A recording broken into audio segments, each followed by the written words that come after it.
Hello guys, this is your friend and we are back with a new fanfic. Which is what if Naruto awakened Crimson Chains and build his own harem part 2. And if you enjoy this fanfic then please press the like button and subscribe to my channel for more fanfic like this. And now let's start the fanfic. Naruto is now headed to the Hinata's house to pick her up and walk to the academy together like they do every day. Good morning Naruto-kun, ready for us to become genin? She asks confidently as she has really changed to the liking of her clan and herself. Her father had been very encouraging of her being close to Naruto even if the elders are not too pleased about the situation. Hell yay, Hinata-chan. I've been ready for years now. So let's hurry to Shino's house and get him. He replies confidently and they head out on their way. They have been doing this together for years now, so she just nods and follows him. As they approach the Aburame clan home, they see Shino waiting for them patiently like he always does. Naruto sees him and smiles. Hey Shino, how are you today? I'm good, Naruto. How are you and Hinata-chan doing today? I'm doing good today, Shino-kun, thanks for asking. Hinata replies, while she is inwardly nervous. This was the day that she would confess her feelings for Naruto. I wonder how he'll take it. She wonders. I'm good too, so are you ready to make genin? He asks as they begin their journey to the academy. I think all of us are going to make it no problem. I think I am ready Naruto, but you have been ready to be at least a chunin for a couple years now, maybe more and everyone knows it at the academy. Shino replies with a light chuckle as Hinata joins in giggling too as they continue on their way. They soon enter the academy and sit in their normal seats that they have always sat at ever since they first met on the first day. They always enjoyed sitting in the back of the class and talking to each other and their other friends while Iruka-sensei taught the others the things they already knew. Hey, Naruto, what's up bro, are you ready to pass this test and become ninja? A voice calls out and Naruto turns to look at his best friend Kiba. Hey Kiba, I'm 100% sure I'm gonna pass, and I'm doing good today. How about you and Akamaru, think you're gonna pass? He questions back with a smile. Of course we're gonna pass Naruto, what do you take us for?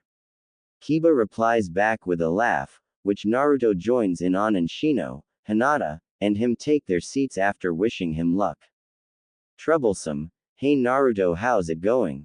His good friend Shikamaru replies from in front of him sounding bored.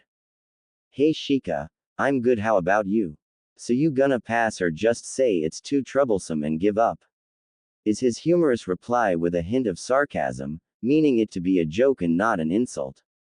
Shikamaru just grins at his friend's comment and replies, you know my mom, it would be way too troublesome to hear her nag about me failing this test, so I guess I have to pass. Well I know you don't need it but good luck anyway man. Naruto says back as he knew about the Nara clan, having been invited over before. Alright, class settle down. Iruka says trying to calm the teens down, it doesn't work. Quiet down please. Still nothing, shut up you idiots, I'm talking to you, he screams with his patented big head jutsu. Seeing the fear-stricken students' faces is always hilarious which is another reason he likes to do that to them. Seeing that they are calm he begins, alright class today is the final day of the Ninja Academy. I just want to say it's been an honor teaching you all these last 5 years. When I call your name you will follow me into the dojo for target practice and the academy jutsu. Shino Aburame. He gets up and starts to walk up but feels someone grab his arm and turns around. Good luck Shino, Naruto says, and Shino just nods in understanding with a quick, thank you, to his friend.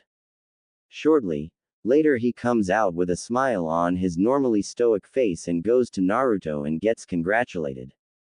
This goes on for a while, with Naruto giving Hinata a kiss on the cheek and she also passed the test. Naruto Uzumaki. He then stands up but feels an arm grab him. Hinata was hanging on his arm and she kisses him on the cheek. He blushes a bit but can stand up to it more with all the teasing he gets from Anko, Kiyoshi, Ayame, and Hana. Good luck Naruto-kun, she says with a beautiful pink tint to her face and a smile. Don't worry so much I'll pass no problem then we'll all go out to dinner, my treat. He replies as he is walking away. Naruto enters the dojo to see Iruka smiling at him and he smiles back. He then notices Mizuki glaring at him from behind Iruka and mentally frowns. He has always treated him a bit unfairly from the Chunin. Alright, you have 10 kunai and 10 shuriken each, you have to hit the targets from 30 meters away. 10 points for every bullseye, 7 for other miscellaneous kill shots. You need at least 70 points to pass on each, not like that's a problem though, you always do way better than that. Iruka finishes smiling. Good luck. Naruto heads to the line, and slows his breathing. He feels the weight of the kunais in his hands and pictures where he wants to hit the targets. After a short while he lets them all fly at the same time. All 10 kunais sailing through the air at a good speed and great balance. They each impact the target and Naruto just turns around for the shuriken to see the faces of his instructors. Both of their jaws are now touching the ground. He just got a perfect score each one of the kunai hitting at the middle circle of the target. 100 points huh, that's my best yet. Awesome. Naruto nods happily. You just got 100 points, how is that possible? 70, I could see, but 100 that's highly advanced, especially for throwing them all at the same time. Iruka states in disbelief. Mizuki just looks pissed off. Damn demon, I need him to get the forbidden scroll of sealing, how can I convince him if he doesn't fail? He keeps to himself. Well, I'll record that for the record books, here are the 10 shuriken now. Throw them whenever you are ready. Iruka says proudly. Alright, Naruto says as he takes the shuriken and heads back to the same line he was at before. Concentrating once again, he looks to the targets with all the shuriken in his hands. Soon, he lets them fly and like the kunai he gets perfect scores. The teachers are now gaping, it wasn't luck like they thought after all, he is really that good. Congratulations Naruto, but you're not done yet, you have to do the henge, kawarimi, and the bunshin jutsus. Iruka stated proudly. Alright, easy. He replies as he henges into Mizuki, and replaces himself with the desk both of them were sitting behind. Can I do a different bunshin though? I have too much chakra to perform the regular one. He asks with his voice filled with hope. I suppose that's okay Naruto, any type you know will do. Iruka replies kindly, while Mizuki is fuming inwardly. He would have to find someone else to get the scroll. Sweet. Then here goes Kage Bunshin. Naruto says as 15 solid clones appear in the room in perfect rows of 5 with 3 in each row. Kage Bunshins, how on earth did you learn that jutsu? That's a Jonin level bunshin. Who taught that to you? Mizuki questions, barely hiding the venom in his voice. Naruto and Iruka can sense a little of the hostility and frown. Enko taught it to me when I couldn't perform the regular bunshin and I just asked her for help. The Hokage said that it would be alright if I learned it too. He replies calmly, not letting the man's words get him down. Well, either way you pass Naruto. Congratulations. Iruka replies happily and hands him a hayate. Naruto accepts it and switches the regular blue cloth for a crimson one and puts it on his head and spins it so the plate is on the left side of his head instead of the on his forehead. Naruto then enters the regular classroom with his best smile, making most of the girls blush from his good looks.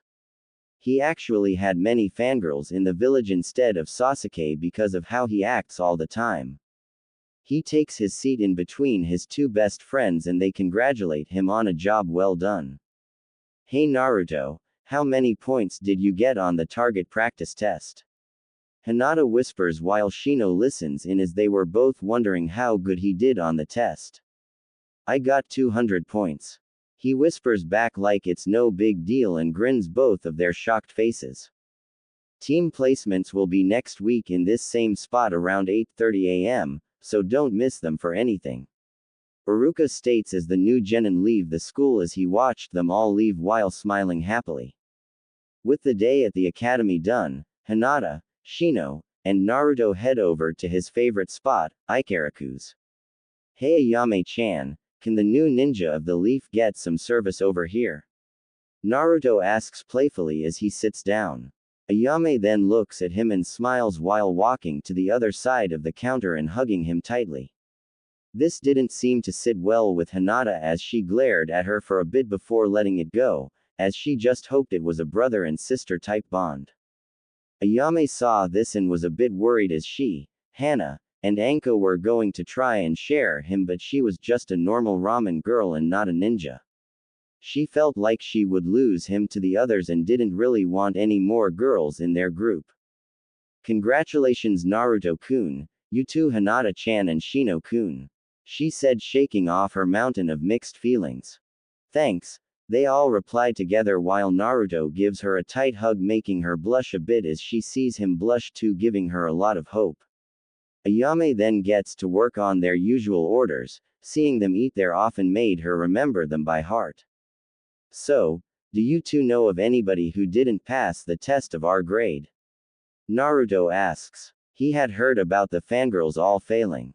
Well, most of your fangirls failed along with Sakura Haruno.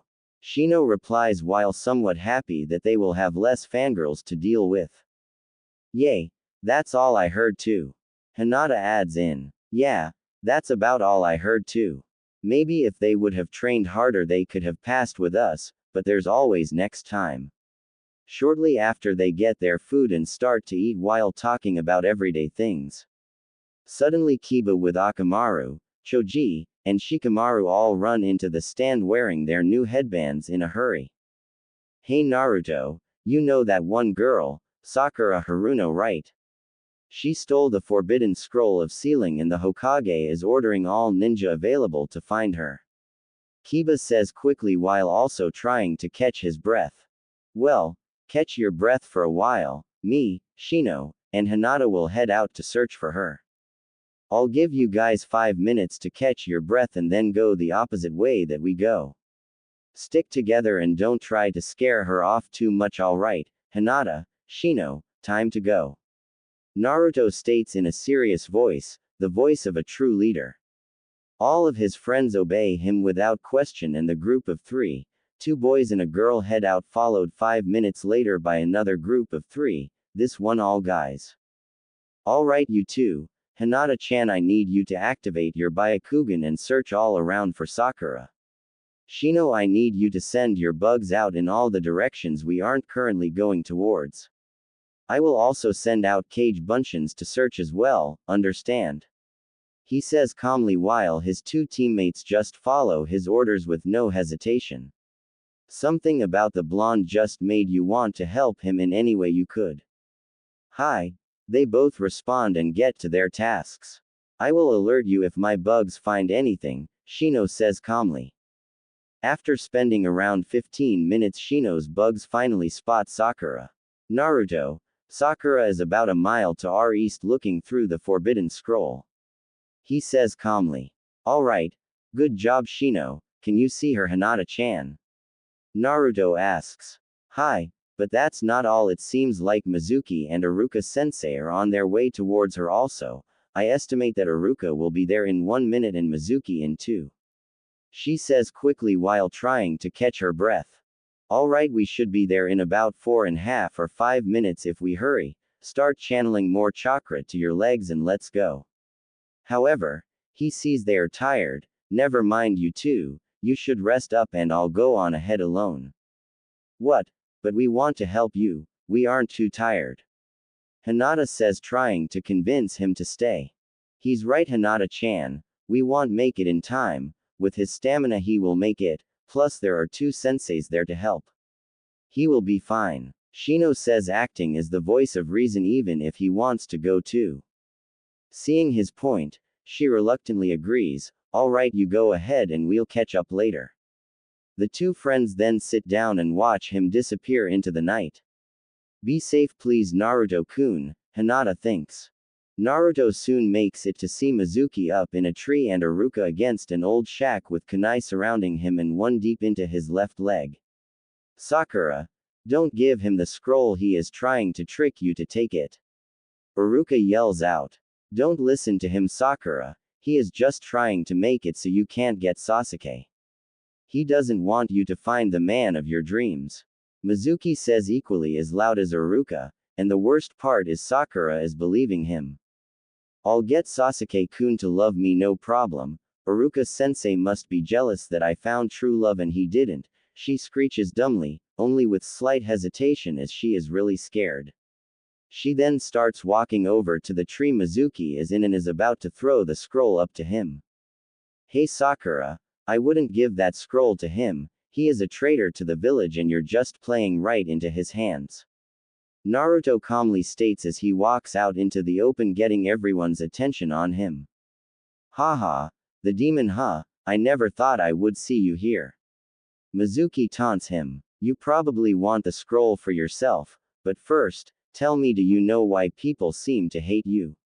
Mizuki asks. Why? Naruto asks, pretending to not know, even though he has known for many years now. Mizuki. No, it's against the Sandame's law, it's forbidden. Uruka yells, hoping to stop him from telling the truth to Naruto. 13 years ago, the nine-tailed fox attacked our village and killed many of our civilians and ninja. The beast was said to be unstoppable. There was no way the fourth Hokage could kill the fox, so he sealed it away into a baby boy. You were that boy, Naruto. You are the nine-tailed fox. Mizuki yells and starts laughing like a crazy person. Wah, what? He is the fox? Sakura asks, getting confused and really scared. She never really liked Naruto, he always beat Sasuke in their spars. If Mizuki is saying he is the nine-tailed fox, then it must be true. He's a demon, I have to spread the word to everyone and then Sasuke-kun will love me. He must have been cheating in all of those spars anyway. She thinks dumbly. Haha, you're one hell of a fool, Mizuki. Me and Kyoshi-chan are completely different beings. I've already known about the fox for about 6 years. Naruto finally admits. This seems to make Mizuki angry. Really then? Well, I guess it's time to kill you, demon. He says as he grabs his giant shuriken off his back, getting ready to throw it. He then does, but something unexpected for everyone happens. As Naruto is reaching for his katana and readying a technique with his chakra chains, Shino and Hinata jump in front of him and each throw a kunai to deflect the giant shuriken. Now Naruto is worried. What if they heard what he said? Will they still like me? He thought sadly, but he realized that it's not the time to be depressed, so he issues his orders. Shino, Hinata-chan, go and get Sakura and the scroll back to the Hokage while me and Uruka stay to fight. He says calmly, while still a bit scared of their reaction to him. They both look back at him, and he can tell that they don't think any differently about him, which makes him very happy inside. Alright, Naruto-kun, right away. Hinata replies, let's go, Shino-kun. Seeing his nod, both of them go to grab Sakura. When she resists, Hinata is forced to knock her out while Shino takes the scroll. Hey, give me that scroll. Mizuki commands as he jumps as fast as he can at the unsuspecting friends. Too bad he wasn't fast enough as Naruto hits him from the side. If you ever lay a hand on Hinata-chan or Shino, I'll kill you. Naruto says in a voice that would make any sane man wet himself, but it reassures his two friends that he is truly a good person and a great friend. Unfortunately, Mizuki is not a sane man at all. Oh, really now? What are you gonna do to stop me, demon? I'll destroy you with one punch. He yells arrogantly, completely missing the fact that Hinata and Shino are long gone now. Try it, fool. Give me your best shot and I'll return it 1,000-fold. Naruto states in the same tone as earlier. Kage Bunshin Jutsu, Naruto called out, and Mizuki's eyes then widen in fear. All around are hundreds of shadow clones. They are covering the area all around, in the trees and on the ground. Well, Mizuki-tem, if you're just gonna stand there, I guess we'll come to you. And Mizuki's eyes widen as they see all the clones waiting and watching Mizuki. Incredible, he can make this many and still keep going. Uruka thinks to himself as he watches in awe.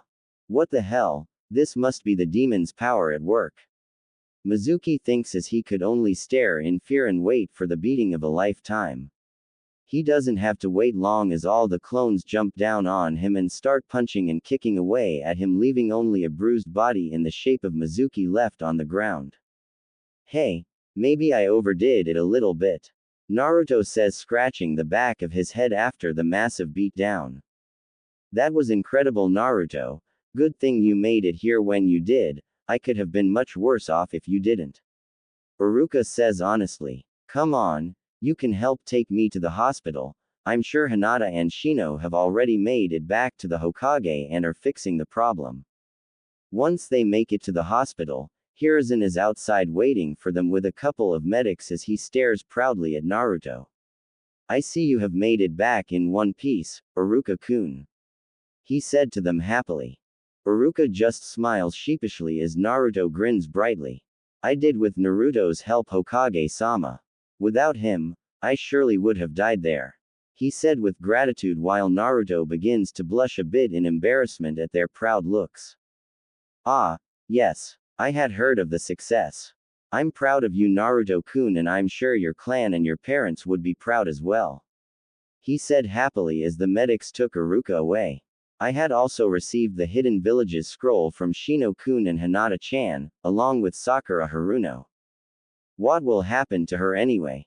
She has still failed, I'm afraid, and even if she somehow took the scroll, she can't pass, he stated simply. Now head on home and be ready to be placed on a team tomorrow, Naruto-kun. In the Hokage's office the next day, there are a bunch of Jonin standing patiently in front of Hiruzen's desk. Hey, Nai-chan, can you believe it? The Hokage is giving me a chance to be a Jonin sensei. Anko asks, standing next to all her friends, pretty much bouncing up and down in excitement. She had really always wanted to be a sensei and attain Junin rank, but the council had turned her down all the time. Thankfully, the Hokage had finally gotten it through and she was now a proud Junin. In honor of her new promotion, she had decided to cover up a bit and she wore the standard Junin jacket proudly as she could now show off her new rank. Secretly though, she had put something on so Naruto would be happy that she wouldn't be showing so much. She also changed her burnt orange skirt to mid-thigh burnt orange shorts instead. I think you would make a great sensei, Anko-chan, just try not to hurt them too much, Kurenai says playfully with a small giggle, with Hana and Yugo joining in on. Oh, that's no fun, Nai-chan, I won't have my team considered weak. It would make me look bad to the village, well, worse anyway, she says, getting a bit sad. She was always treated unfairly and hasn't had many people like her for being herself. The only ones she worried about liking her were Hana Inuzuka, Sum Inuzuka, Yugo Uzuki, Kurenai Uehi, and her favorite, Naruto Uzumaki. Kurenai, seeing this, tries to comfort her. Don't listen to what the other people of the village think, Anko-chan, she whispers softly to her friend. Think about Naruto-kun. He was hated, beaten, stabbed, burned, and other terrible things because of what he holds.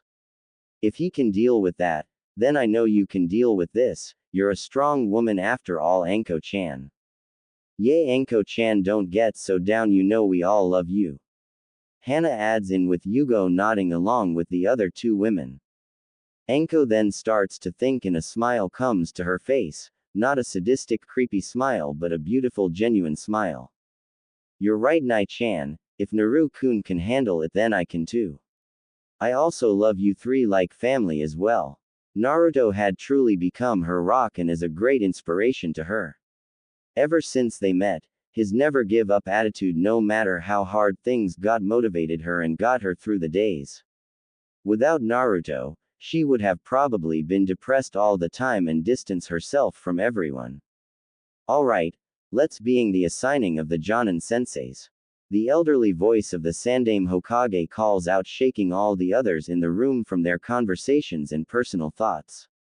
Team 1's Jonin sensei will be, I'm skipping these until Team 7. Team 7's sensei will be Anko Mitarashi, teaching Kiba Inuzuka, Sai, and Naruto Uzumaki. Purposely keeping a delay for mentioning Naruto's name, waiting to see how Anko will respond. No way. Anko screams mentally, did he just say I get to teach Naruto-kun? What? I get to teach Naruto-kun? Anko screams happily, and then blushes hoping that nobody noticed the kun suffix of his name. Kun. Is something going on between you and Naruto? A lazy-sounding man with gravity-defying silver hair says to her.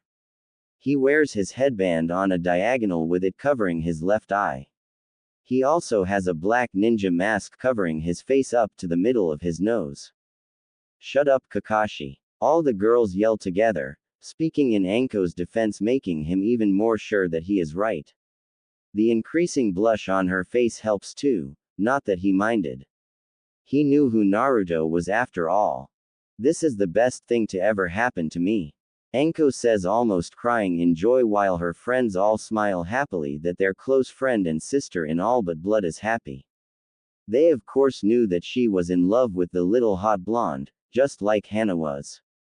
Moving on, Team 8's Jonin Sensei will be Kurenai Yuahi teaching Shino Aburame, Hinata Hyuga, and Sasuke Uchiha. Team 9 is already made from last year, so Team 10's Jonin Sensei will be Asuma Sarutobi teaching Ino Yamanaka, Shikamaru Nara, and Choji Akamaiki. In the classroom on the day of the team placements, Naruto and all his friends couldn't wait to see whose team they were on. Naruto and his friends were sitting at their usual spot in the class with Shino, and Hinata said she had to go to the bathroom. With that situation with Mizuki, I didn't confess to him, I should do it after school today. Hinata thinks with a blush as she washed up and thought of how she was going to do it. I'm ready to do it, I will after school. I could ask him to take a walk with me and go to the Hokage monument. Hinata has now made her mind up about her little plan and starts to head into the classroom to her seat next to Naruto. What she didn't know is that as she moves towards Naruto, Sakura is telling everyone in the village that Naruto is a demon and that he should not be trusted. Some seem to listen to her while some of the ones who had really changed for the better defended him. This seems to spread as the others, who seem to listen to the ones who say he is not the demon but a good boy. This makes Sakura really angry. She stomps off going home because even with the forbidden scroll she didn't have enough chakra to use anything in it. Damn these stupid villagers, they should be agreeing and praising me, not calling me a liar. Now Sasuke-kun won't like me anymore. Hinata sits down next to the curious-looking Naruto. So, what took you so long? Thinking about me? Naruto asks teasingly. She was gone for a while and they never hide anything from each other, so he's really curious. Oh, nothing, Naruto-kun, she says, blushing a bit, only serving to make him more suspicious. Ah, please tell me, I promise I wouldn't tell anyone else. Naruto pleads, making his best puppy dog eyes look. Seeing the really cute look, she is forced to hold herself to her seat to stop herself from glomping him at how cute he is. Sorry, but you'll find out later, Naruto-kun, I promise. Hinata says while struggling to hold her resolve under his puppy dog eyes looking right at her. HMPH. Naruto just looks away and pouts, weakening her resolve some more, but she set up a perfect plan to break it to him and she wants it to be perfect. I'm sure she will tell you, Naruto. Just later, Shino replies, knowing what she is talking about, and chuckles a bit at the interaction. Oh come on, you guys should know most of all that I hate surprises. I can't wait that long. He complains childishly, which only makes them and some others who overheard them chuckle more. They are all brought out of their thoughts when they hear, "Good morning class," or should I say Genin. Uruka says proudly, this was a fun group of students to teach. Alright everyone, I just want to say I'm very proud of all of you, and it was an honor to teach you all. Now let's start the team placements. Team 1 will be, I'm skipping until Team 7 like I did earlier. Team 7 will be Naruto Uzumaki, Kiba Inuzuka, and Sai under the Jonin Sensei of Anko Mitarashi. Naruto and Kiba are happy to be on the same team, and Naruto is happy about having Anko as their sensei, but he is a little sad that Hinata and Shino are not on his team. Also, he has never heard of the other person on their team. Hey, Iruka-sensei, who is Sai? Kiba asks, interrupting Iruka, probably wondering the same thing that Naruto is. Well, there weren't enough students to pass the test, so Hokage-sama had found a suitable Genin-level ninja and added him to your team.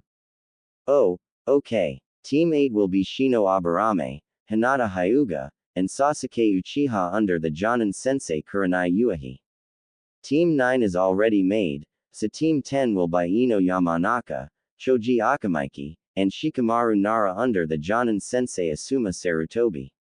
Iruka finishes. Hinata and Shino are happy to at least be on each other's team, but are a little sad that Naruto isn't with them. They are also not too happy at having Sasuke on their team and are at least hoping that their sensei will keep him in line. They both already knew a little about their sensei, hearing that she is the Genjutsu mistress of Konoha, and Kurenai had brought Hinata to class sometimes. Ino Yamanaka is a little bit sad at not being on Sasuke's team, but has been having some second thoughts of pursing him anyway. She just hopes that her other teammates are at least nice to hang out around. Choji and Shikamaru are happy too, they are just hoping to get along with Ino, while Shikamaru hopes that she is not bossy. Sasuke is absolutely indifferent to his teammates, just hoping they won't get in the way of his ambitions. Alright everyone, wait here for your senseis to pick you up, and good luck in the future, and keep the village as your number one thing to protect. Iruka says as he leaves the school. Alright, I'm gonna give all the Gakis my super awesome entrance, you guys should go in first and then I'll come in. Anko says with one of the biggest grins ever on her face. Fine, let's go then. Kurenai says, as she leaves the Hokage's office. This is going to be so awesome, I can't wait to see the looks on Naruto-kun's face when he sees my amazing entrance. Anko thinks to herself happily, while hoping he really thinks it's cool.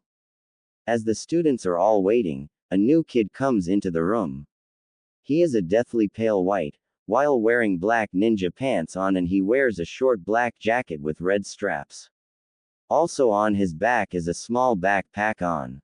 On his back is Tonto. The rest of his outfit consisted of a shinobi sandals and gloves with his index fingers and thumbs exposed. I am Sai. The boy says simply. I am to be placed on a team with Naruto Uzumaki and Kiba Inuzuka. Where are they? He questions even more stoically than Shino was before he met Naruto. That would be me. I'm Naruto, and the guy with the dog on his head at Kiba Inuzuka, and the dog would be Akamaru. Nice to meet you, Sai. Naruto responds kindly while looking over the new genin. Yay, it's nice to meet you as well. Kiba responds also, doing the same as Naruto is. Sai just nods and sits down to wait for the team's sensei. Both of them find him a bit weird, and especially that he is wearing a jacket that only covers half of his torso, but they won't judge and they hope they can get along. Shortly, a man with brown eyes, short, black spiky hair and a beard. His clothing consisted of the standard Konoha ninja uniform with the sleeves rolled up halfway, a flak jacket, regular shinobi sandals and forehead protector. He also wore the 12 Guardian Ninja sash that had the kanji for fire marked on it around his waist. Alright Team 10, you're with me, I am Asuma Sarutobi. Next to him was one of Naruto's old senseis, Kurenai Uehi, and she was staring at him. He looked into her eyes and she looked back and waved happily at him, which he returned quickly. I am Kurenai Uehi, and I am the Jonin sensei for Team EIG. She was cut off by two kunai flying through the window and sticking into the ceiling with a banner attached to them. A black blur then shot through the already broken window and landed in front of the banner that read, "The Great, the Powerful, the Sexy and Single Anko Mitarashi," revealing the Jonin with a shit-eating grin on her face. I am Anko Mitarashi, and I am Team 7's Jonin sensei. She says loudly only to find the students staring at her like she has a second head. Woohoo, that was awesome Anko sensei, it was perfect. Naruto yells out and starts clapping, making the woman blush and smile.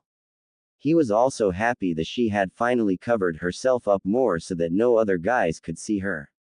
That thought got him to blush a little, as he was quite possessive of the women he likes. Ha! I knew he would like it, Anko thought to herself.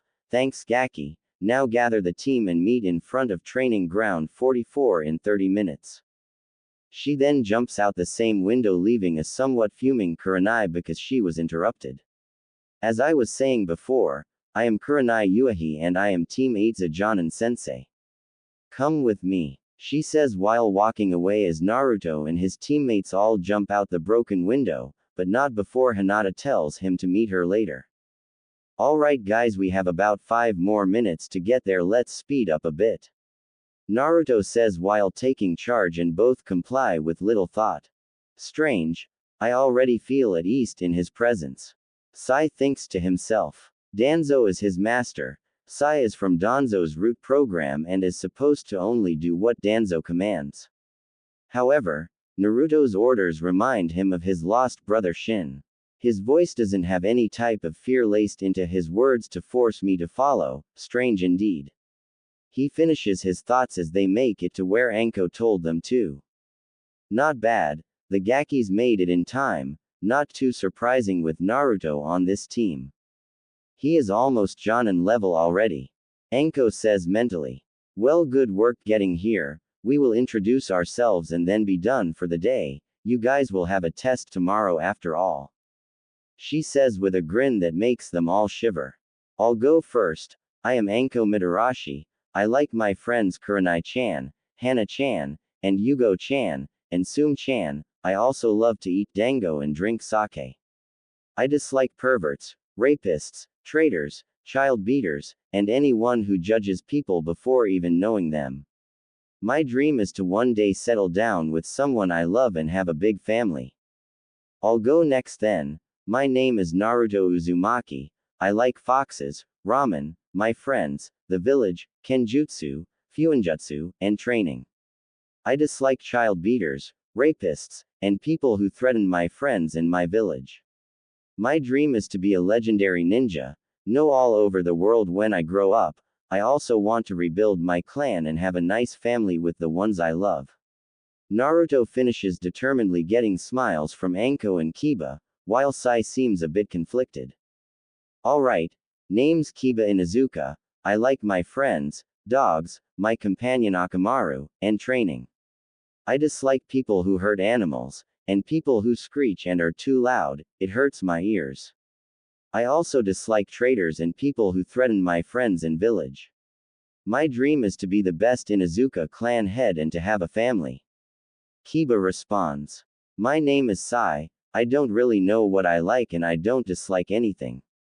I don't think I have any dreams. Sai finishes stoically while doing his best to think of something to say. Weird, everyone thinks together as they slowly come to terms with their weird student teammate. Okay then. Like I said, go home and rest up for tomorrow. You will all be having a test to see if I will train you or send you back to the academy crying. Meet here at 6 am tomorrow, Yane. She says and shunshuns out of there. Alright then. I guess we better prepare for this test then. Don't worry about it though, I'm sure if we work together we can pass the test. Naruto says and grins when he sees both of them nod. Alright then. Go home and rest and remember to get up early to get a good breakfast for tomorrow. I'll meet you guys here tomorrow. Naruto says and also shunshuns out of the area to his apartment to get ready to meet up with Hinata. On his way over to the spot that he was asked to meet up with Hinata, Naruto begins to think of how he will tell her and the other women he is interested in about the CRA. I wonder how they'll take it. I hope they don't try to beat me into the ground. I do remember the time Anko caught me staring at her though.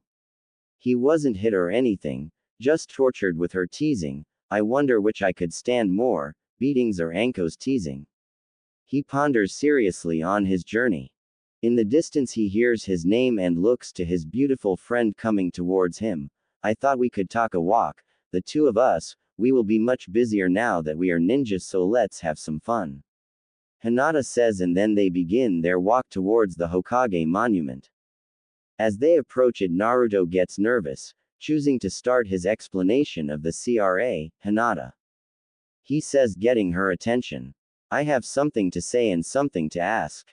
You already know I have a bloodline, the Chakra Chain's bloodline, which makes me the last known member of the Uzumaki clan, so in order for the Uzumaki clan to survive I have to have multiple wives. He says, letting the information sink in. He then starts to get red and stutters out, I have developed more than friend feelings for you over the long time we have known each other. I would like to date you, but I had to let you know about that before we went any farther. Looking over to her face, he sees her looking at him with a serious face, one that didn't show any anger. Then, she just smiled at him and began speaking. Well, I guess I never thought of it like that, but I have had strong feelings for you and I know that we can make things work out. Hinata says, almost tearing up at the special moment they are sharing together.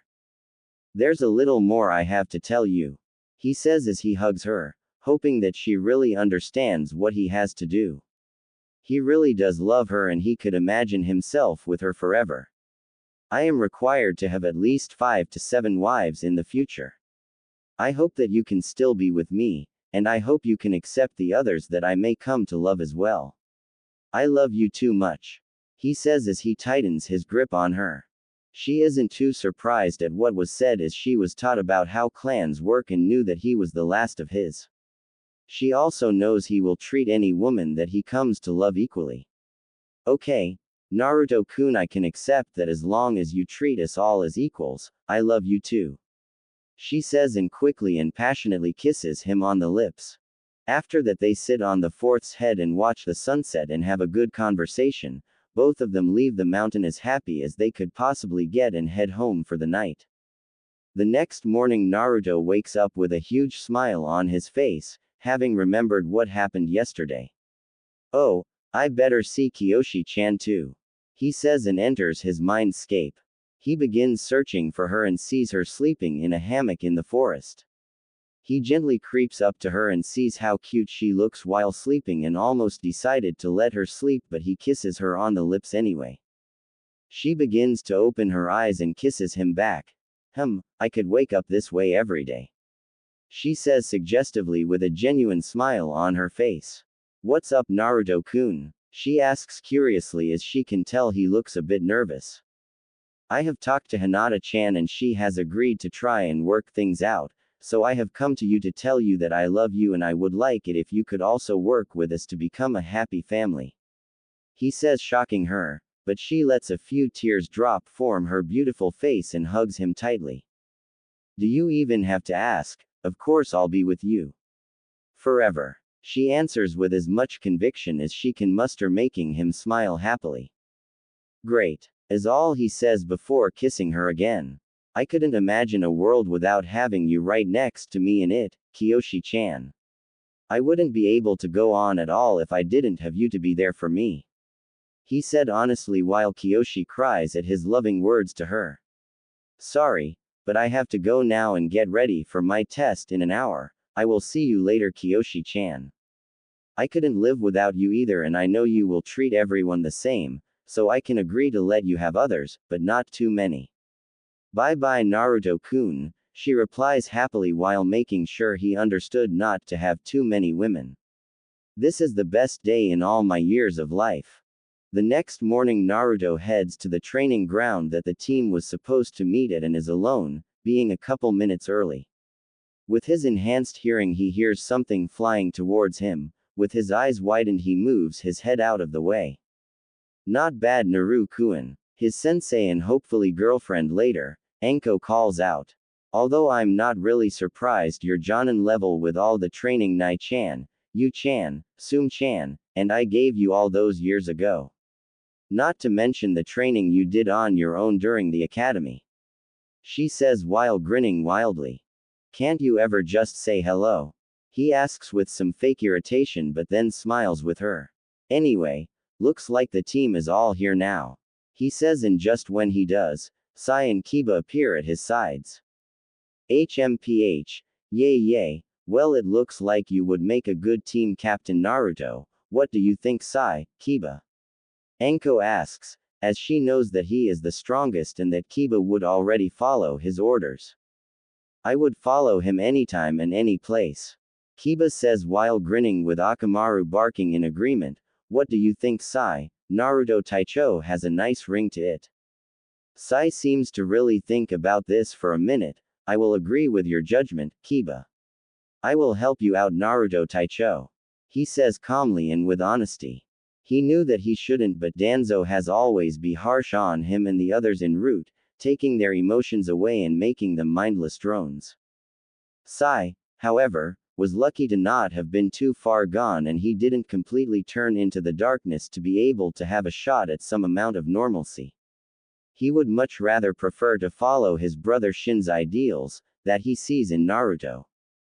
Then it's official, I will be the captain of this team in Anko's absence. Naruto replies confidently, making the others smile. Alright then, team, let me explain your test to you. Anko replies with a grin that disturbs them a bit. This test will not be very easy. What you are going to do is find a man named Kakashi Hatake. Once you do, you will have to retrieve and bring to me his orange book.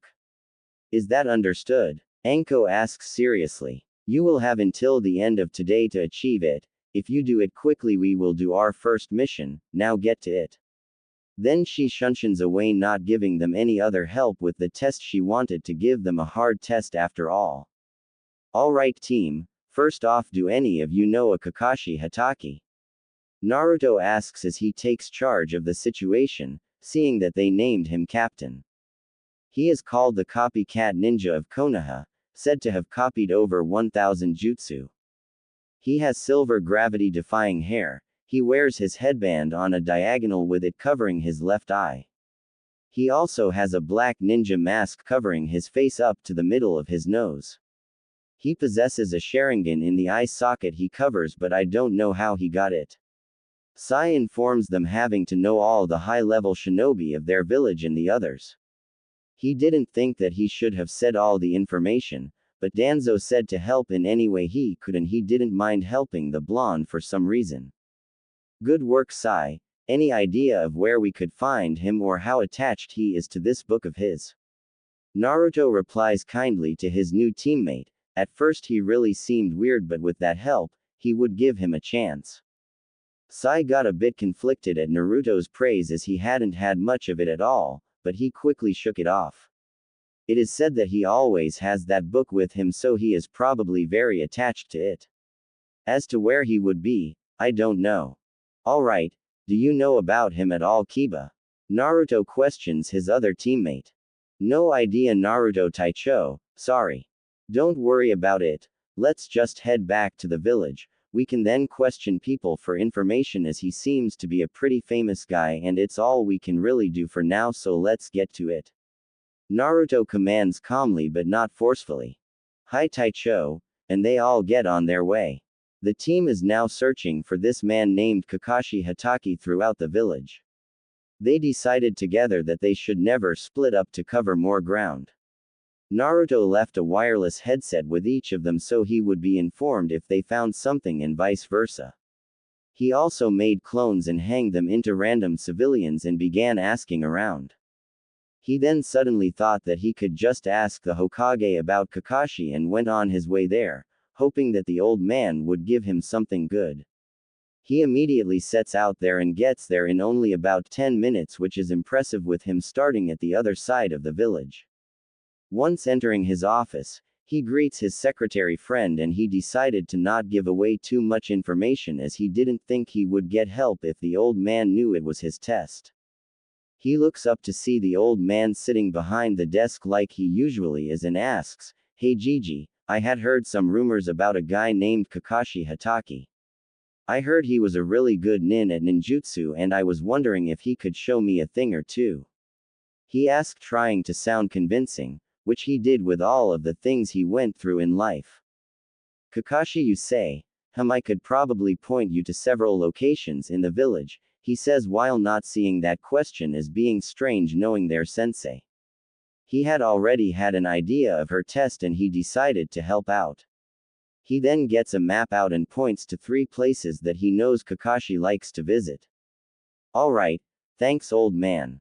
Naruto says as he shunsins out of the room and starts to head to the first location while informing his team members. Hey guys, I have 3 places to look, I ask the Hokage. Kiba head over to the bookstore on the west side of the village, Sai go to the bars on the eastern edge, and I will head to Training Ground 7. If you don't spot him in either of those places, meet me at Training Ground 7, you guys got it? He says, speaking into the headset he is wearing. Got it, Naruto Taicho, I'm heading to the bookstore now, good luck. Kiba replies. Yes Taicho, I will head to the park now. Sai replies.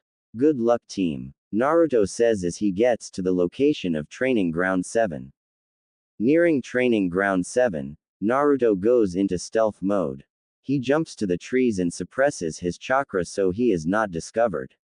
Looking around the field, the only things he can see are 3 training posts, and a lake on the right side of the field.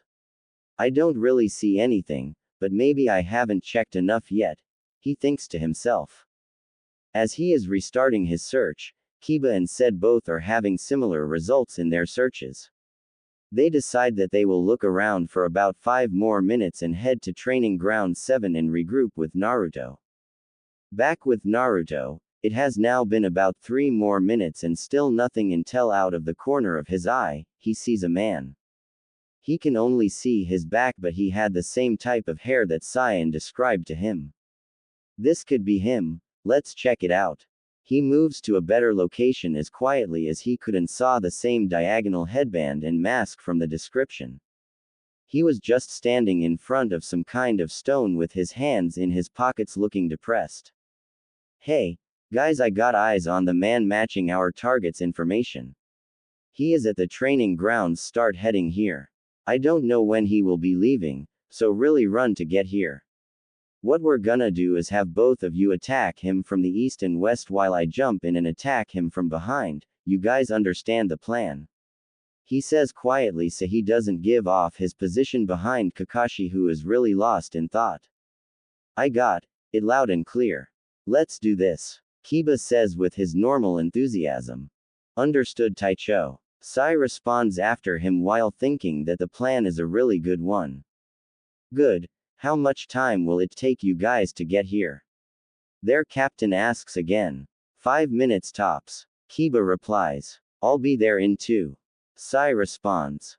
All right, we'll wake up for you Kiba, we are all in this together. There are no lone wolves on this test. Naruto responds with his normal leader-like voice, which gives them extra confidence. Hi Taicho, they reply, both sounding a bit excited at this. After all, it is just the beginning of their first mission together. Kakashi had just left the memorial stone and was now walking down the street with his absolute favorite book in his hands, ignoring the glares and killing intent on him from the women of the village. He loved seeing their reactions every time he read the book, that was really why he did it, to annoy people. Jiraiya was also a really good author, but we'll save that for another time. While he was reading, his eyes suddenly widened. 3 kunais came flying at him from 3 different directions. Jumping out of the way while still shamelessly reading his perverted book, he starts to look all around him discreetly. Wow, these guys are pretty good, they are pretty much completely hidden from me. Kakashi thought. Alright team, here's what we're going to do, me and Kiba will attack him for a while. We will try to tire him out, and that's where you come in. Sai, take his book and get out while we distract him. We will meet you on top of the academy. Everyone get the plan? Naruto questions quietly but still firmly so Kakashi doesn't hear them. Hi Taicho. Good. Then let's do this Kiba. Naruto says as he jumps out of cover and rushes at Kakashi with low Jonin speed. He throws a punch to Kakashi's face which he avoids, but what he didn't realize is that Naruto was just a distraction. Jujin Bunshin. Man-beast clone Kiba calls out as Akamaru transforms into a second Kiba. Gatsuga, Fang passing Fang, is his next jutsu called as he and Akamaru both run, jump, and start spinning like drills towards Kakashi. Their teamwork is really good. Maybe I should get more serious, Kakashi thinks as he finds that he is in a bad stance from avoiding Naruto's punch, so he starts to put his book away to do a Kawarimi replacement, only to have it stolen by a black ink-like snake. Choju Giga, Super Beast imitating drawing, jutsu is a success, Sai says as he lets out an uncharacteristic smirk at the now enraged Kakashi, who just narrowly got his technique off in time. Give me that book back now, Genin, or I will take it from you. I will warn you though, I won't take it back very nicely. Kakashi says a bit more venomously than he really should have while pulling out a kunai. Kids really shouldn't be reading that book, so just give it back. Well, we'll be needing your little book to pass our Genin test, and I plan on having my team pass. Naruto says defiantly while Kakashi's eyes widen in horror, knowing just who wants his book and what they will do if they have it. No, I won't have Anko getting my book. Kakashi yells angrily while getting ready to charge them. Time to go now. Good luck, Kiba, Naruto Taicho. Sai thinks to himself as he turns, takes out his scroll and quickly draws a bird. Choju Giga Jutsu, Super Beast imitating drawing, and jumps on the bird that appears. Kakashi seeing this runs at him as fast as he can. Kiba.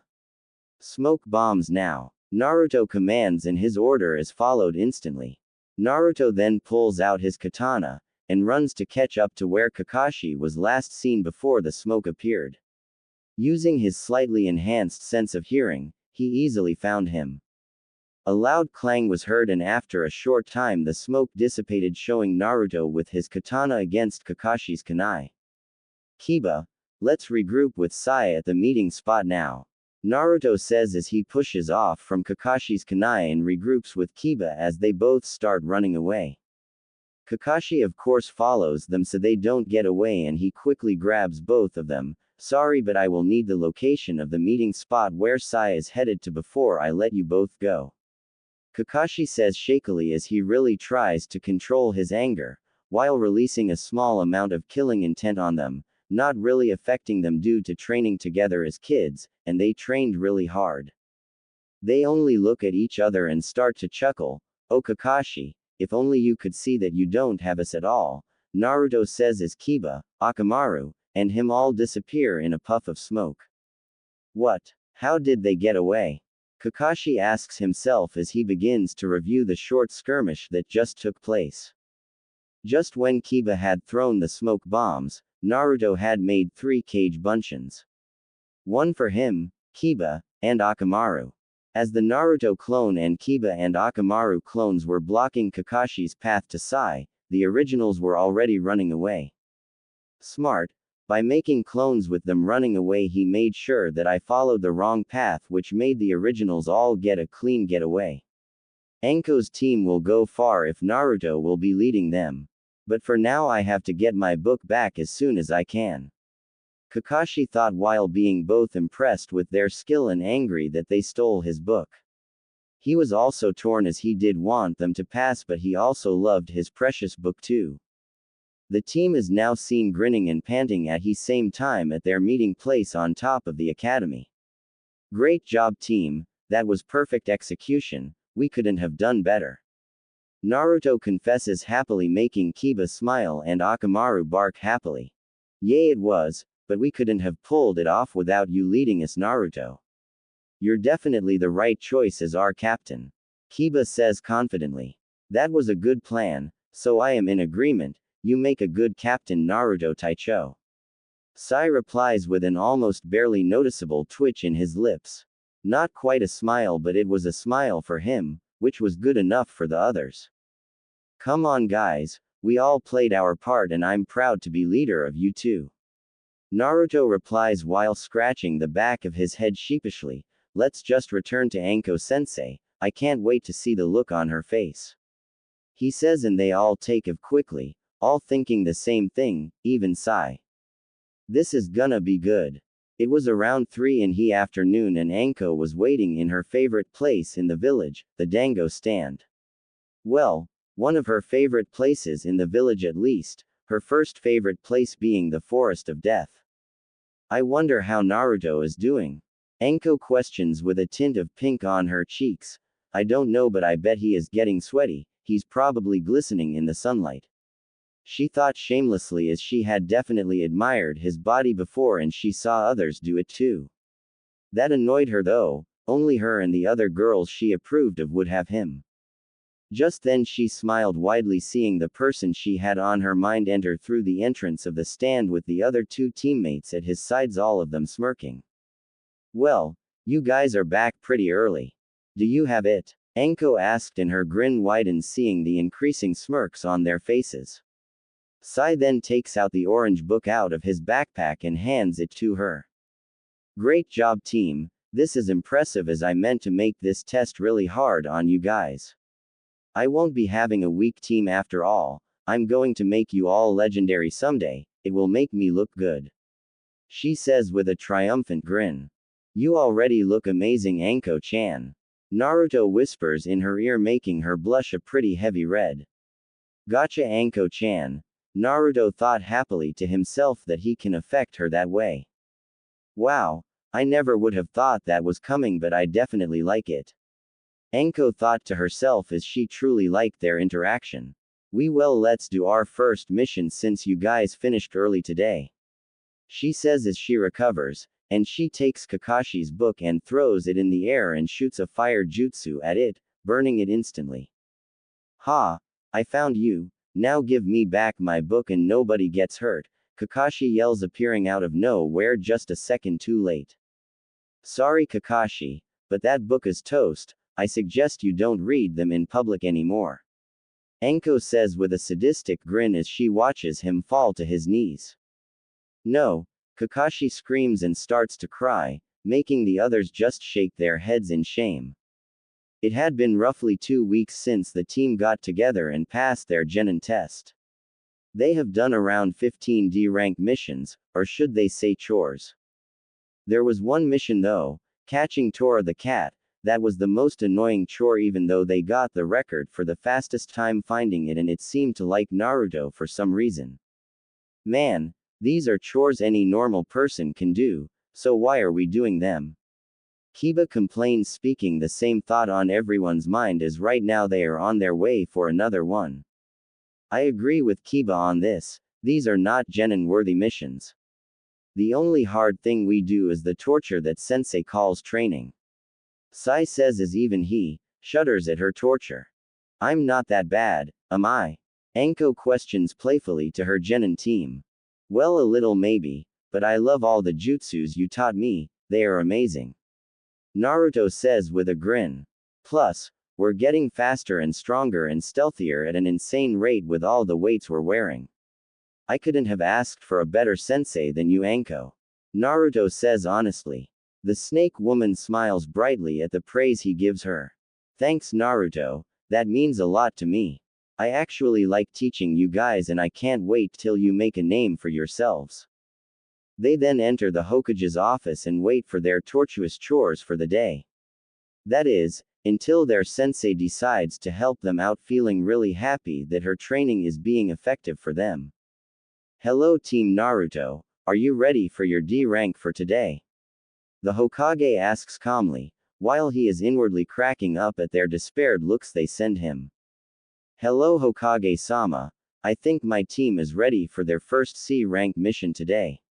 Anko says confidently while the genin smirk along with her, all happy to have a real mission. Iruka, who is helping the Hokage today, decides to protest.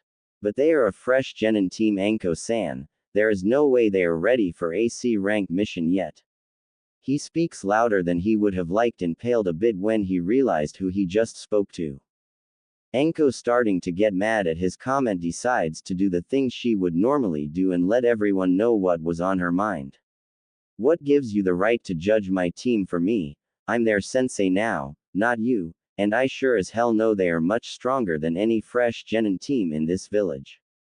She speaks back, unleashing a small amount of killing intent on him. Not much, but enough to make him sweat a bit. I believe she is right, Iruka. Besides, you have seen Naruto's strength not too long ago, you should know he is strong.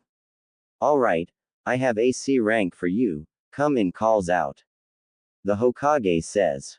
Then some man enters the room with a bottle of sake in his hand. He has a goatee, and dark eyes, with a pointy hat on his head. He has a dark sleeveless versus neck on with a towel over it. He is wearing beige pants, right now he seems to be studying them. Well, they look pretty good I guess, especially the blonde kid. I'm Tazuna and I am a master bridge builder from Wave, that is where you will be taking me. The old man says as he takes another swig of sake. Alright, I'm there Jonin Sensei Anko Mitarashi, the blonde is Naruto Uzumaki, the captain of the team, then the one with the dog is Kiba Inuzuka, and the black-haired guy is Sai. Anko introduces them. Meet at the front gate in an hour and pack for a 2 to 3 week mission. Hi sensei, is all they say as they leave and head home to pack. Kiba gets home then head to pack, while his sister and mom see him and begin to get curious as to what he is doing.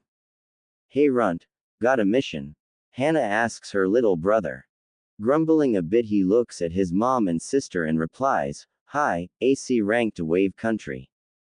Well be careful and make sure to listen to your sensei.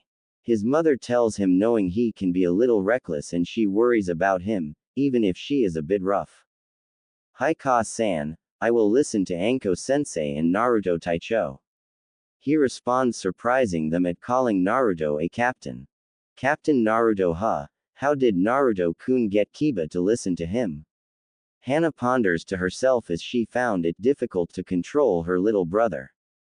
He's an alpha, her mother says shaking her out of her thoughts that she had noticed. That's why Kiba listens to him. Hannah just smiles and nods, having faith that Kiba will be safe under Naruto's leadership. She also had faith that Naruto himself would be alright, as she still had to talk to him about her feelings for him. Naruto and Sai living by themselves just pack what is needed and head out. Sai goes to the front gate while Naruto heads to Ichiraku's to say goodbye. Ayame-chan, Naruto says into he stand and sees her and smiles his famous smile. I'm going on a C rank mission today so I will be gone for about 3 weeks. I just thought I would tell you. Thanks for telling me Naru-kun, and be sure to be careful and protect your friends and then come back and tell us about it. Okay, she says while hugging him tightly as she worried for his safety, but she knew he would be strong. I will, I promise. Naruto says to her to calm her down as she seems really worried for him which makes him very happy. Good luck Naruto-kun, and be good while you're gone. Tuki says with a smile, but is also worried about him. Okay, I will, bye. Naruto says with a wave behind him. He then heads to Hinata's house to say goodbye. Shortly after telling a guard to go get her she walks out and when she sees him she smiles brightly. Naruto-kun, how are you? She asks as she hugs him and gives him a quick kiss. I'm good today Hinata-chan, I just came to tell you I'm leaving the village today for a 2 to 3 week C rank mission. Naruto says as they release from the hug. Oh, okay Naruto-kun, be careful out there and maybe we could go get ramen together for a celebration for your first C rank. She says with a small smile on her face. She is happy for him but at the same time scared for him. Sure Hinata-chan, and tell Shino and the others that I'm gone too. Bye, he says with one final kiss and waves to her as he heads out to the front gates. Shortly later he arrives at the gate to see Tazuna, Kiba, Sai, and Anko waiting for him. I'm ready team, how about you? He asks making them all smile. I'm good, let's do this Taicho. Kiba says with a grin. I'm fully prepared as well Taicho. Sai says with a small, almost unnoticeable smile. The team all worked with him in the 2 weeks they were together to get some emotions back and it is working well. They all nodded to each other, ready for the mission and dangers ahead. On the road out of the village, the team is surrounding their client Tazuna. Kiba is up front so he and Akamaru can sniff out any enemies. Sai is on Tazuna's left side and Naruto is on his right side. Sai is right now using his mice that he drew from his scroll to scout around and give them a better fighting chance if anything is out there. Anko is following behind them all and is on high alert. All was normal, all was calm, nothing but the sounds of birds chirping, the wind blowing, and the old drunk sipping his alcohol. Why are we letting this guy drink like this again? Naruto thought with a deadpan look on his face but shook it off when he saw one of Sai's drawn mice return and scurry up his arm to reach his ear. It seems there is a suspicious puddle up ahead and it hasn't rained for days, probably genjutsu. He told the group calmly. Hey Kiba, do you smell anything? Naruto questioned and Kiba began sniffing carefully. Yay, 2 scents coming from the same direction, they must have hidden under the puddle genjutsu. Not a very smart one either if it's a puddle in the middle of a hot, dry day when it hasn't rained in a week. Kiba replies with a small chuckle at the stupidity. Shinobi. Naruto questions quietly, this is a C-rank mission, there shouldn't be any enemy shinobi. I agree Naruto, everyone stay sharp and calm. Anko orders and they all follow. Tazuna seems to be getting frightened and everyone can see it making them narrow their eyes in suspicion. Walking another mile they all spot the puddle that is supposed to hide the enemy. They remain alert and heighten their senses, trying to feel even the slightest movements. As they pass by the puddle and are a few feet in front of it, 2 shinobi start to strike. One had shoulder length, wild dark brown hair and dark eyes. He wears a rebreather that covers the lower half of his face and a large, clawed, gauntlet on his left arm which had a chain coming out of it that had the other end attached to his friend's own gauntlet. He has a camouflage suit with bandages around his waist, dark-colored, knee-length sandals and several pouches around his waist. He wears a Kurigakure headband with 2 horns on it. The other enemy looked a lot like the first except his hair was straighter. He also wore a camouflage suit with bandages around his waist, dark-colored, knee-length sandals and a ragged black cape. His Kurigakure headband had a single horn on it. They both charge at the person who they think is the strongest in the 4-person team. They chose Anko, but they didn't know that they made the wrong choice. Naruto, seeing them go for Anko, he issued some orders to the other people on the team. Sai protect Tazuna. Kiba go for the straight-haired one while I help Anko. Sai use your ink jutsu to assist Kiba. He says as he sends chains into the ground to attack the wild hare. Gozu, you hear that? The blonde Gaki thinks this team can stop us. The shinobi that has 2 horns and wild hair, says to the one that has straight hair and 1 horn. The one now identified as Gozu just looks at him and says, calm down Maizu, don't underestimate them. The straight-haired shinobi replies to the wild-haired shinobi. Maizu is rushing towards Anko quickly, but not as fast as her or Naruto's chains. Maizu tries to slash at Anko with his gauntlet on his left hand, the key word being tries. He looks to the resistance and sees a crimson chain and his eyes follow it down to the ground. He then jumps back as 3 more chains sprout up from behind him, almost piercing him. He then sees the blonde-haired kid not moving and smirking a bit in his direction. It must be that damn punk that's doing this. He thought angrily as he then avoids some snakes Anko shot out of her sleeves. Damn, this might actually be a bit of a challenge. Anko grinned sadistically while Naruto nodded a bit. The man starts to chuckle a bit and says, you are no match for me bitch.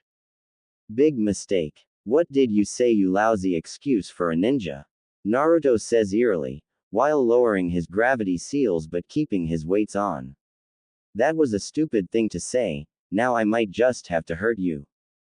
You, hurt me, ha ha ha, don't make me laugh punk.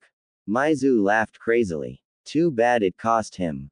He stopped laughing really quick once he felt the same katana he was staring not too long ago stab into his leg. Ah! He screamed in pain. After Naruto left Kiba, and Sai alone with Tazuna, the action really started to happen for them. Gozu charges straight at Sai and Tazuna at an extremely fast speed while Sai prepares his defenses. Choju Giga. Ranjishi, Super Beast imitating drawing Wild Lion, is the jutsu Sai responds with making 5 ink lions to stop the attack on their client who is completely terrified. Kiba, seeing that he is ignored for a second, decides to jump into the fight. Jujin Bunshin, Man-Beast Clone, Gatsuga, Fang passing Fang. Kiba then does his signature move straight towards his enemy. Gozu attempts to jump to the side, but what he doesn't know is that there are two snakes made of ink coming out of the ground and attaching themselves to his feet. Shit, is all he can think before Kiba and Akamaru barrel into him. Ha, that was easy. Then the person they had just defeated, poofed into a log. I just had to assume we had one, didn't I? Kiba thought before he was kicked to the side by Gozu. Thought you had me, huh? I'll admit, that was close but not close enough. Gozu replies as he walks towards Kiba, who is now laying against a tree in pain. Akamaru jumps in front of his master and prepares to attack. But their battle was halted once they heard a scream, and it wasn't Naruto or Anko. Maizu. Gozu thinks worriedly as he looks in that direction. Now's my chance, Sai thought. Drawing on his scroll with his brush, he called on some more of his drawn creatures. 3 snakes jump out of the scroll at high speeds, faster than Gozu could react, and he was brought down. 1 snake around his arms, 1 around his legs, and 1 around his neck to choke him into unconsciousness. Back with Naruto, Anko, and Maizu, Naruto pulled out his sword from his victim and then jumped to Anko's side. Bastard, I'm gonna gut you for this, then the bridge builder, and then Wave will be no more. Maizu snarled, slightly shocking Anko and Naruto, although they were happy that he gave up such information that easily. So that's who they're after. I'll have to have a chat with Tazuna, Anko thought, a bit annoyed at him. Well then, let's get on with it, she says, sounding uninterested while going through some hand signs. Tsunejishu, hidden shadow snake hands, the same snakes shoot out of her coat and begin to latch themselves onto the already injured Kiri Chunin. They then bite into his neck, arms, and legs as he was too hurt to move very far, and Naruto appears in front of him and punches him in the stomach, sending him the rest of the way into unconsciousness. Good work, Naruto, and thanks for coming to help me and for sticking up for me. Anko says with a smile and a pink tint to her cheeks. No problem, Anko-chan, I will always help you out. Naruto replies, adding emphasis on the chan, making her blush deepen. Should I mention the CRA, or wait until we get to Wave Country? I guess I better wait, we're on a mission after all. Naruto thinks to himself. Well, let's hurry back to the others.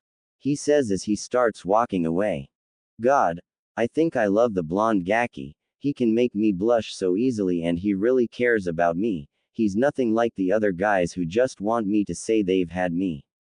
Anko thinks with a smile while trying to control her blush, but quickly follows Naruto as the mission is more important. Walking back to the others with a downed Maizu, they see Kiba, who is injured, and the downed form of Gozu. Running over to Kiba to look for any fatal wounds. I'm fine, just a bit sore from a pretty powerful kick. He says to them as he gets up and limps over to the others. Well, Tazuna, I believe you have some explaining to do. Anko says, with a mean look on her face, one that had him sweating. This one told us that he was after you in our little battle over there. Now why would some missing nin of Chunin level be after your head? Gulping, Tazuna replies, well, you see, there is a good explanation. A man named Gato has hired them to kill me. Why? Is the question Naruto asks, a bit confused as he tried to put all the information he had of Wave into a solid theory. Wave is a poor nation right now, but it wasn't always like that. It used to thrive. One day a corrupt businessman started to take over our trading industry. With it he basically controls our land. He hires mercenaries to come and get as much taxes from us as he can. I have been building a bridge over the last year and a half. This bridge will connect us to land and more people can come and visit Wave again. More people means less control for him, and he doesn't want that. He wants to rule us with an iron fist. Tazuna explains, while clenching his fists in frustration. It's that bad, huh? Then why didn't you call for more experienced ninja? Kiba asks as he shakes off the pain he was in. not seeing why he only paid for a C rank mission. Yay, I find that to be questionable too. Sai adds in, and Naruto and Anko just look at each other, both having an idea of why. We couldn't afford anything higher than a C rank mission. I had to go to a good amount people to even scrounge up enough for this one. Tazuna states sadly, I really need your help. I have a daughter and grandson at home waiting for me. I'm desperate. Well, team, what do you want to do? Anko asks after receiving some more information on their mission. Stay with the mission or return home and leave him here. But if we do stay, we will probably run into a tougher opponent now that we beat these two Chunin. I think we can continue the mission. Our teamwork is outstanding and we can't let a whole country suffer and be taken over by some corrupt businessman. The needs of many far outweigh the needs of us. Naruto says, making them all smile and nod with his wise words, making them all admire him more. I'm with Taicho, where he goes I will follow. Kiba adds in confidently as he believed in his friend and brother in all but blood. I will agree, I'm with you Taicho. Sai adds in, while Anko smiles and nods with them. Tazuna is relieved to see the blonde has agreed to help, seeing as he has the utmost amount of loyalty from the others. He is amazed at his leadership-like presence for one being so young. He is also surprised by his strength and speed, having seen how fast he was. Thank you all. I can't say how happy I am to have gone to the Leaf. I know I will be safe on my journey now. Tazuna says, letting a few tears fall as he really didn't think they would stay with him for the mission. There is no need to thank us, we are glad to help, Naruto says to the man kindly, while calling out his chains. Well, let's chain these guys up and then tie to a tree and tell the Anbu where to find them. After tying them up, they continue on their journey, and about 20 minutes later they reach a lake that they need to cross. They soon see a boat and a driver though, that was waiting for them to get there. He looked very nervous, but he was pulling through for the group. This is the Konoha team you requested then? He asks Tazuna as they get onto his boat. Yay, and they protected me perfectly from a couple of Chunin. With them, I'm sure that I will be safe and we can finish this bridge and gain our freedom. He said confidently, which gave the boat driver some hope for the near future. That is a huge bridge. Naruto thought as he lays his eyes on the massive bridge. I wonder how this went unnoticed until now. He questions in his head as he and his team are sailing past it with the engine off, as the driver didn't want to be spotted. This is a great bridge. Anko said quietly as she knew they had to be quiet. Thanks, I designed it myself and hired the men who broke their backs to make this bridge as fast as possible. It was allowed to be built for the most part fairly easily, but now that it is almost done, we are having more resistance from Gato. Tazuna said to them. The group of people make it over to the other end of the water and say their thanks to the brave boat driver who brought them across. They then set out into the woods for the final trek to Tazuna's home. After a while, Akamaru begins to bark and growl at a bush, causing Kiba to throw a kunai into them. Walking over cautiously, Naruto parts the bushes to see a white rabbit stuck to the tree by its ear. Akamaru said he smelled a person in this exact place. Kiba said while looking around as Anko examines the rabbit, and she knows that they should be brown in this time of year. Just then Kiba hears a sound of a flying blade coming towards them and yells, "Duck!" Hearing him, they all jump to ground and pull Tazuna down with them, all of them except for Naruto, as he takes out his trusty katana and slams the giant blade off course. After it lands in the trunk of a tree, a man lands on the handle of the blade and smirks down at them. Zabuza Momochi. Anko says out with a bit of fear and a bit of excitement. Naruto's and Sai's eyes widen as they had read about Zabuza before and they knew he would be tough to beat. Zabuza is a tall and noticeably muscular man with pale skin, short spiky black hair, brown eyes, and small eyebrows. He is wearing bandages like a mask over the bottom half of his face. He wears his headband sideways on his head, exactly like Naruto. He is seen shirtless, with his chest only covered by a belt to which he attached his oversized broadsword called the Kubikiribocho, wearing baggy pants with the striped pattern typical of Kurigakure and wrist warmers extending up to his elbows, with matching leg warmers. There is no way anyone can be strong enough to knock that weapon to the side like that. This blonde kid is good. Zabuza thought from the handle of his blade, mildly impressed. Wow, who is that guy? He is definitely strong, handsome too. A hidden female figure thought about Naruto with a small blush on her masked face. She had long black hair with pale skin and large, dark brown eyes with a slender frame. She wore a standard Kurigakure pinstriped outfit which stopped at the knees. Over this was a green haori with white trimmings, and around her waist was a brown sash with a fringed trail wrapped around her waist twice. She also wore light brown platoon sandals with straps in the same color as her kimono and nail polish on her fingernails and toenails in matching blue-green color. She also wore a hunter nin mask on top of her forehead protector, which was white with thin, curved eye holes and a red wavy design in place of the mouth, as well as the Kurigakure symbol. Guys, on guard. Naruto says even if the team was already getting ready having seen him deflect the huge blade.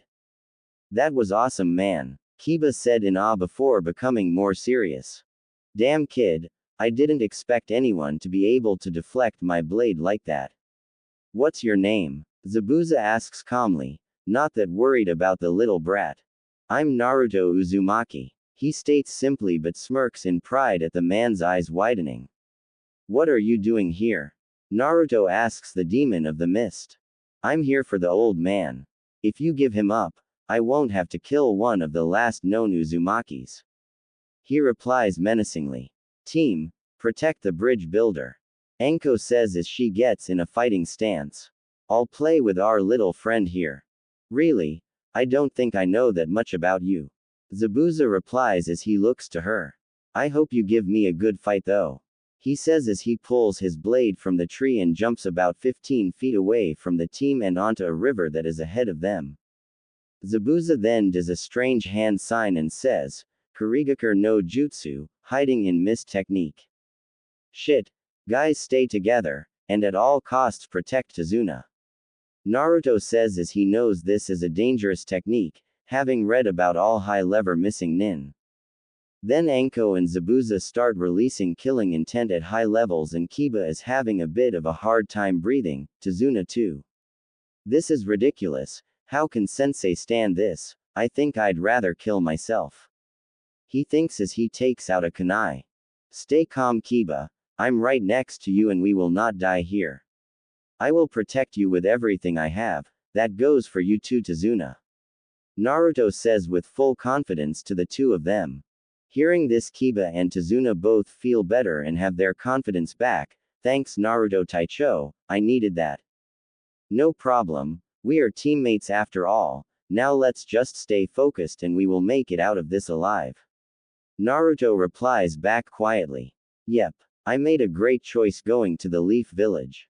Tazuna thinks while being only slightly worried as he watched ahead of him. After all, Anko and Zabuza were ready to attack at any minute.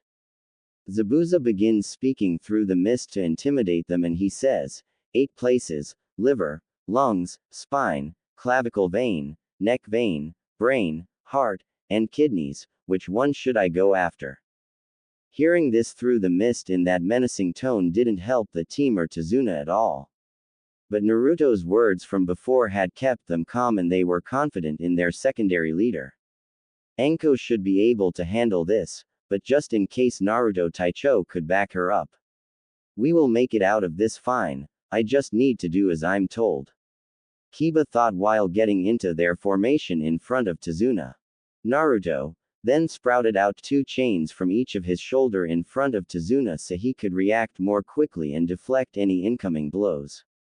Sai and Kiba are behind him on either side with their backs to them, trusting that Naruto will keep them safe while watching for an attack from behind or the side.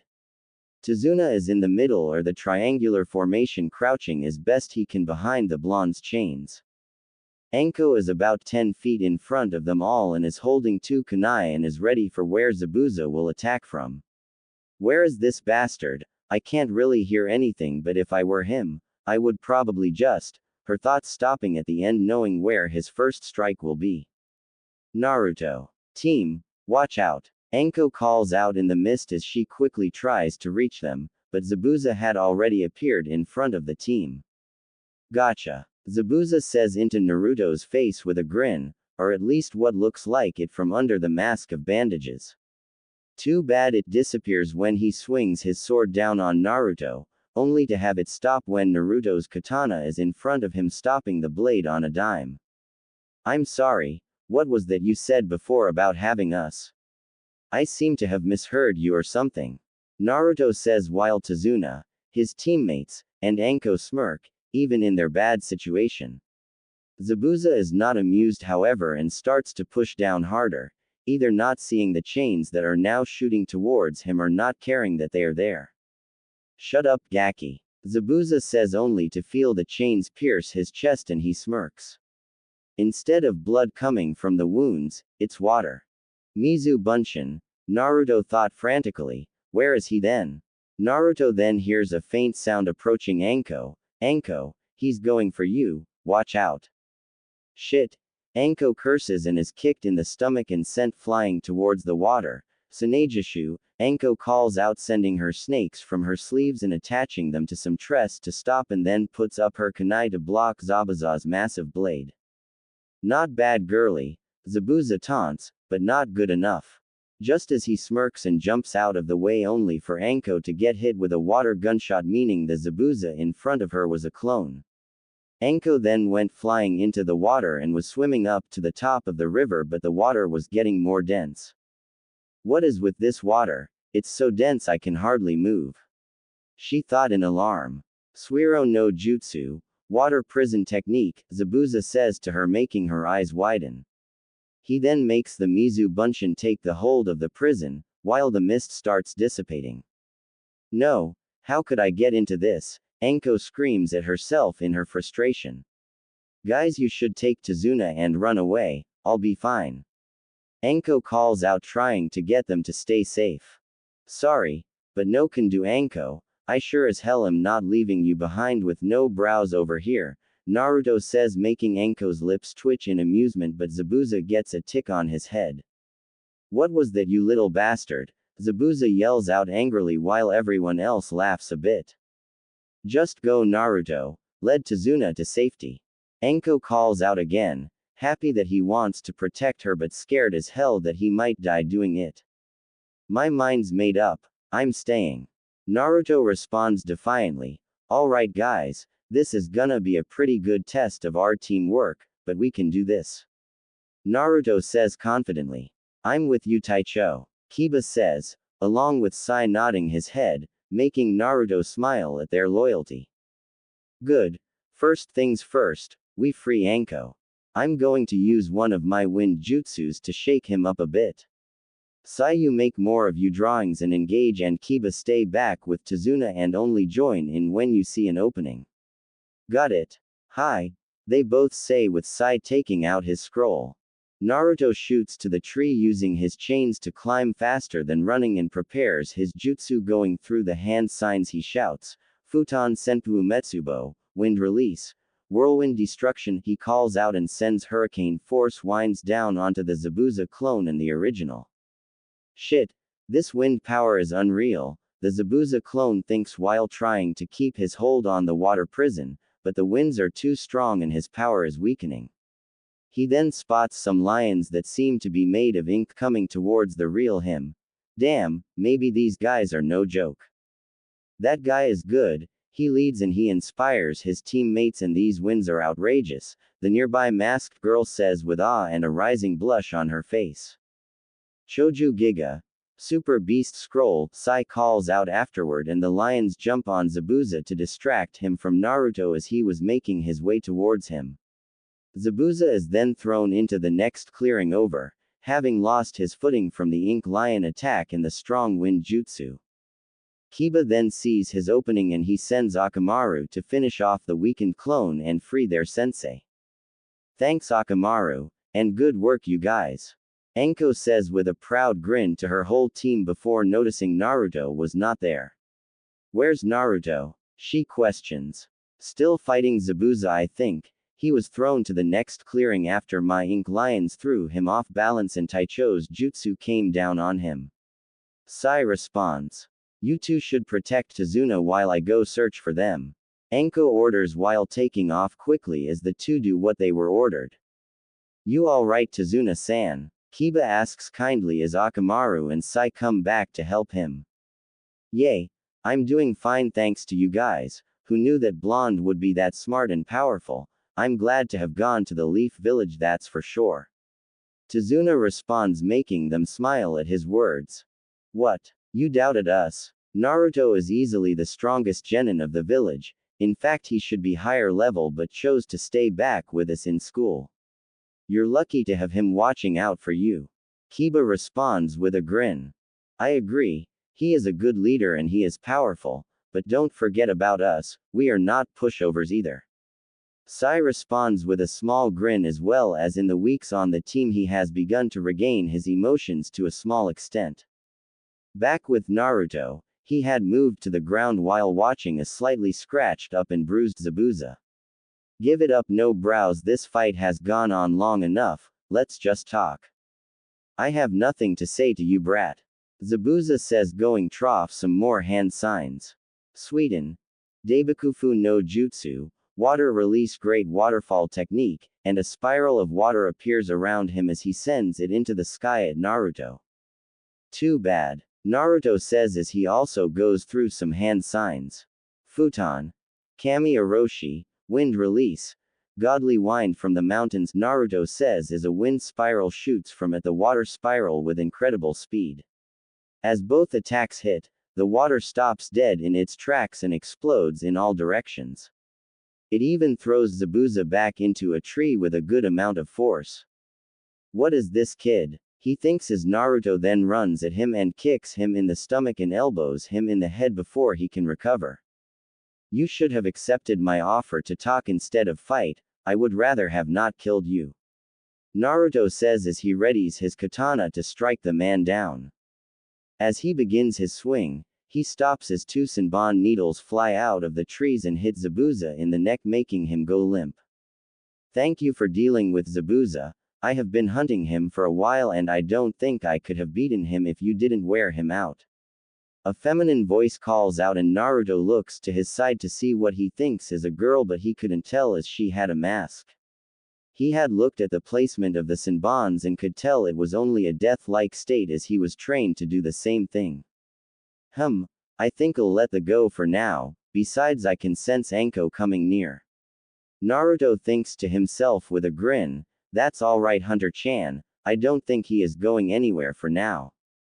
A blush forms on the girl's face, not that Naruto knew, and she was surprised that he could tell that she was a girl and also happy for the mask covering her blush.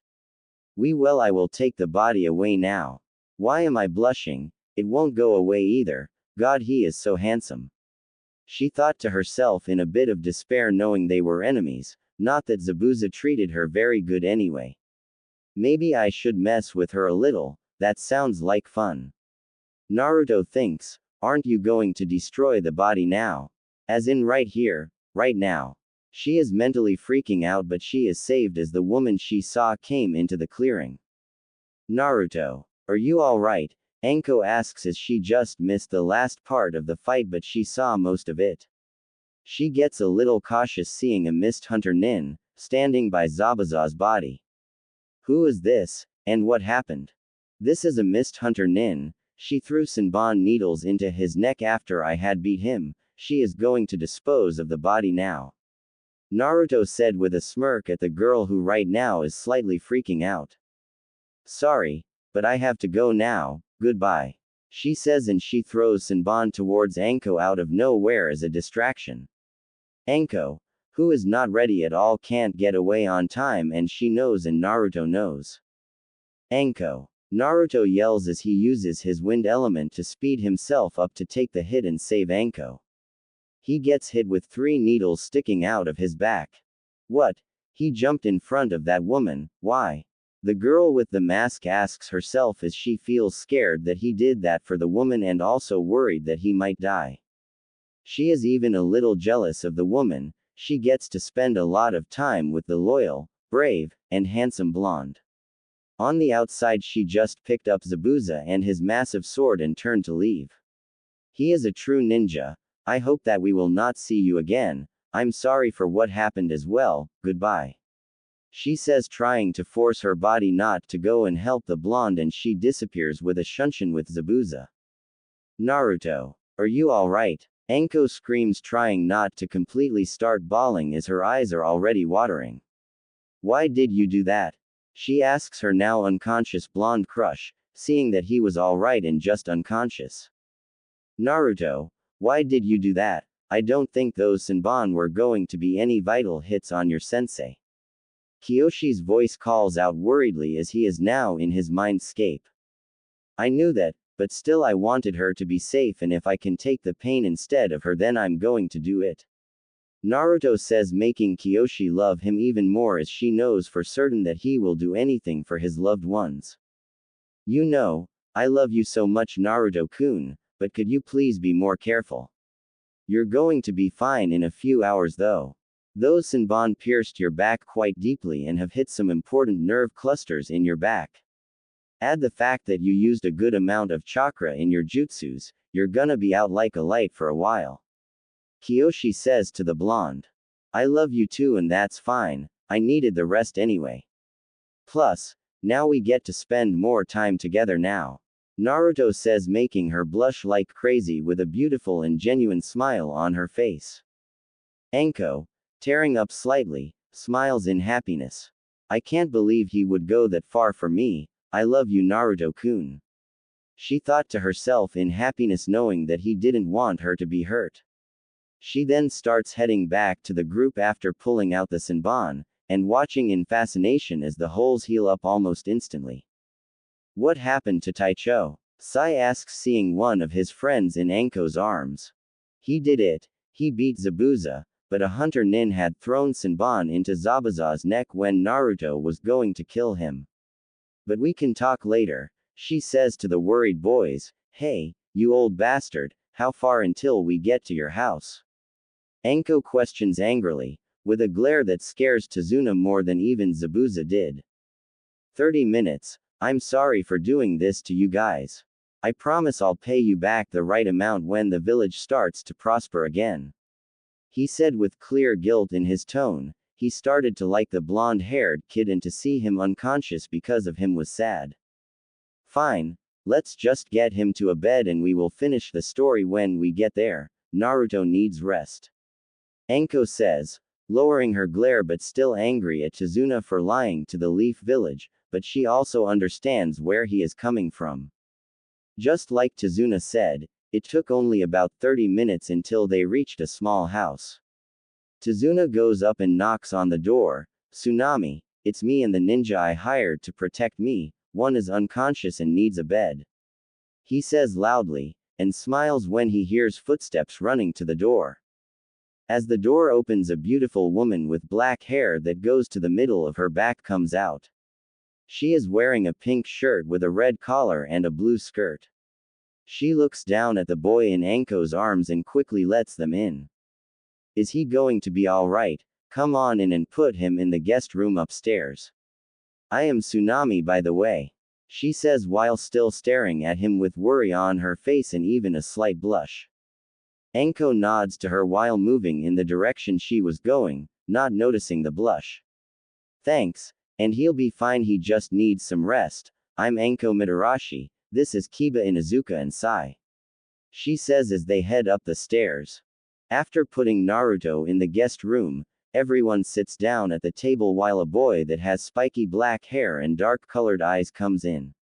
He is wearing green overalls with a yellow shirt and a simple pair of sandals. He is also wearing a blue and white striped hat. This is my son, Inari.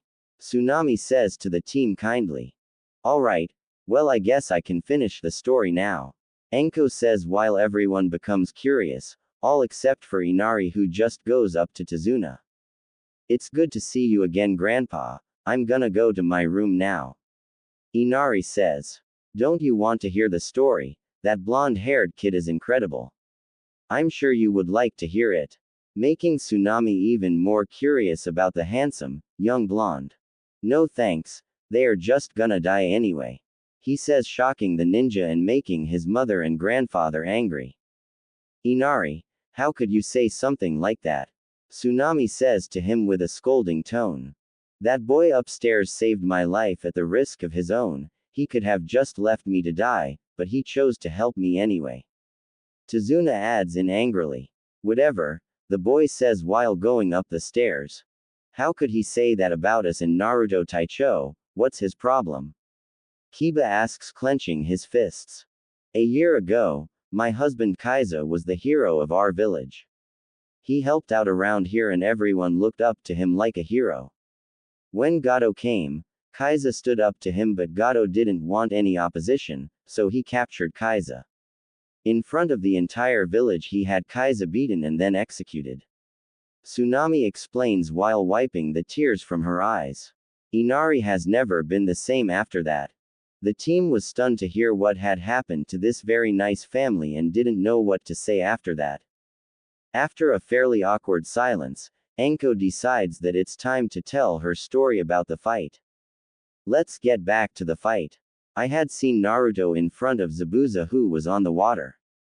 Zabuza had done a pretty high-ranked water jutsu, the Suiden Daibikufu water release great waterfall technique.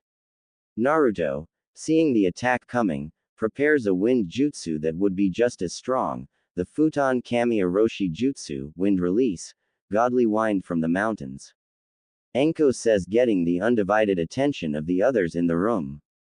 The attacks collided and the wind beat the water and threw Zabuza into a tree. Naruto didn't give Zabuza any time to recover and he kicked him in the stomach and elbowed him in the face. After that, he said some Senbon came flying out from the trees and hit him in the neck, killing him. But it turns out it was a death-like state, he's not actually dead. The hunter Nin was a fake and she threw Senbon at me when I wasn't ready, but Naruto jumped in front of me and took the hit, knocking him out. She finishes, making Tazuna and the others smile at Naruto's bravery while they also worry that Zabuza is still out there. I haven't even talked to this guy yet and he already reminds me of Kaiza-kun.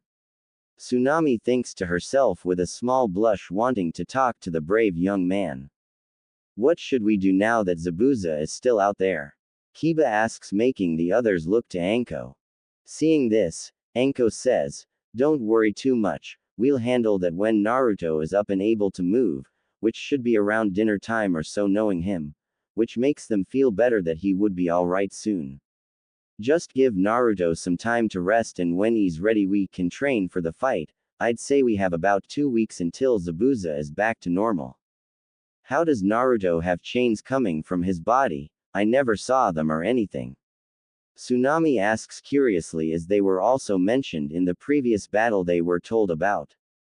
It's a bloodline limit from the Uzumaki clan, that is simply called the chakra chain bloodline.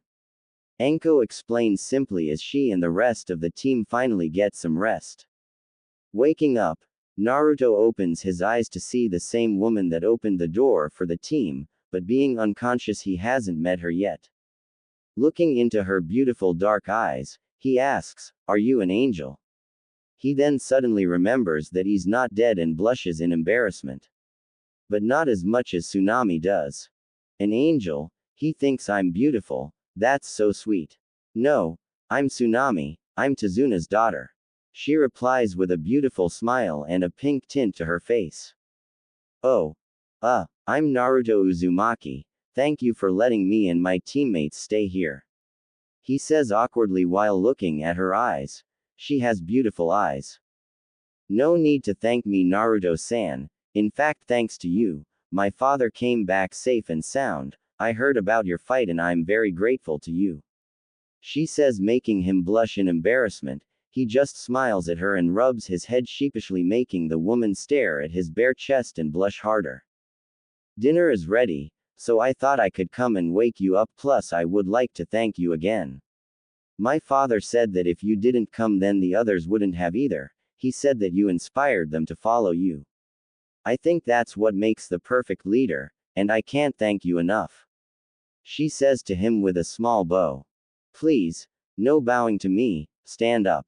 I find it kinda awkward when people bow to me. And I wasn't alone in helping, my teammates and my sensei were there just as much as I was. Naruto says, making her smile at how modest and kind he was. Well, come down and get some dinner. I hope you like it. I did the best I could so you could recover your strength. Tsunami said, but what she didn't say was that she cooked as good as she could to try and impress the young man. I'm sure I will enjoy it, thank you. He responds politely as he follows her led down the hall. When both Tsunami and Naruto entered the kitchen, the whole table just lit up from seeing their friend walking in. Naruto-kun. Enko yells and glomps him but remembers that others are around and blushes. But while she was doing that, she misses the slight glare she gets from Tsunami. Whoa, what's going on between you two, huh, sensei? Kiba asks jokingly, while also snickering. Shut up, mutt. None of your business. Enko says a bit angrily, while still hugging Naruto as she is too happy to care that others are in the room. Hey, is Kiba's awkward laugh in reply, not wanting to make Enko angry as he looks away from them. Seeing this, Enko smirks, that's right, mutt. Anyway, we should all start some training today, so let's go into the woods for it after dinner. She said as they would be rested enough after that. Naruto, leave some clones behind at the house to protect the others while we go out. Enko said later as they left the house after dinner. Got it, is his reply as he does just that and follows them out the door, waving at Tsunami as she blushes a bit and waves back at him. He's so handsome, but am I too old? I don't know what to do. She thinks to herself. As the team gets out into the woods a bit, Enko stops and turns to them. Alright guys, this is a chakra control exercise that focus completely on pure control. Take out a kunai and hold it in your hand. You must use your chakra to make the kunai stand up in your hand. Keep it perfectly still, she says while taking out a kunai and showing them what to do. Anbu are taught how to do this training to prevent any accidents. If you use too much chakra, the kunai will shake violently and shoot upwards. Using too little, the kunai would wobble a bit before falling back down. Understand? She says while the others look at her and nod. This is tricky and I have already taught you how to tree climb and water walk, so if you get this you will have your control down good. If you combine the other types of control training with this one, you will get even better. Like tree climbing and the kunai balancing at the same time. We will also be working on sticking to the trees and sparring for an hour to master the exercise completely. An hour of sparring on a tree, are you crazy or something? Kiba yells out at the crazy lady he has to call sensei. Want to make it 2 hours? She shoots back with a evil grin on her face, shutting him up really quick, and they all get ready to work. Good, and Naruto, I want to talk to you after training today. Enko says a little nervously, which Naruto picks up on. Alright Enko-sensei, I'll see you then. He says with a smile. Maybe I could tell her how I feel. He thought a bit nervously. I wonder if she will take it as well as Hinata-chan did. Yay. See you then. Each member of the team took out a kunai and immediately got to work.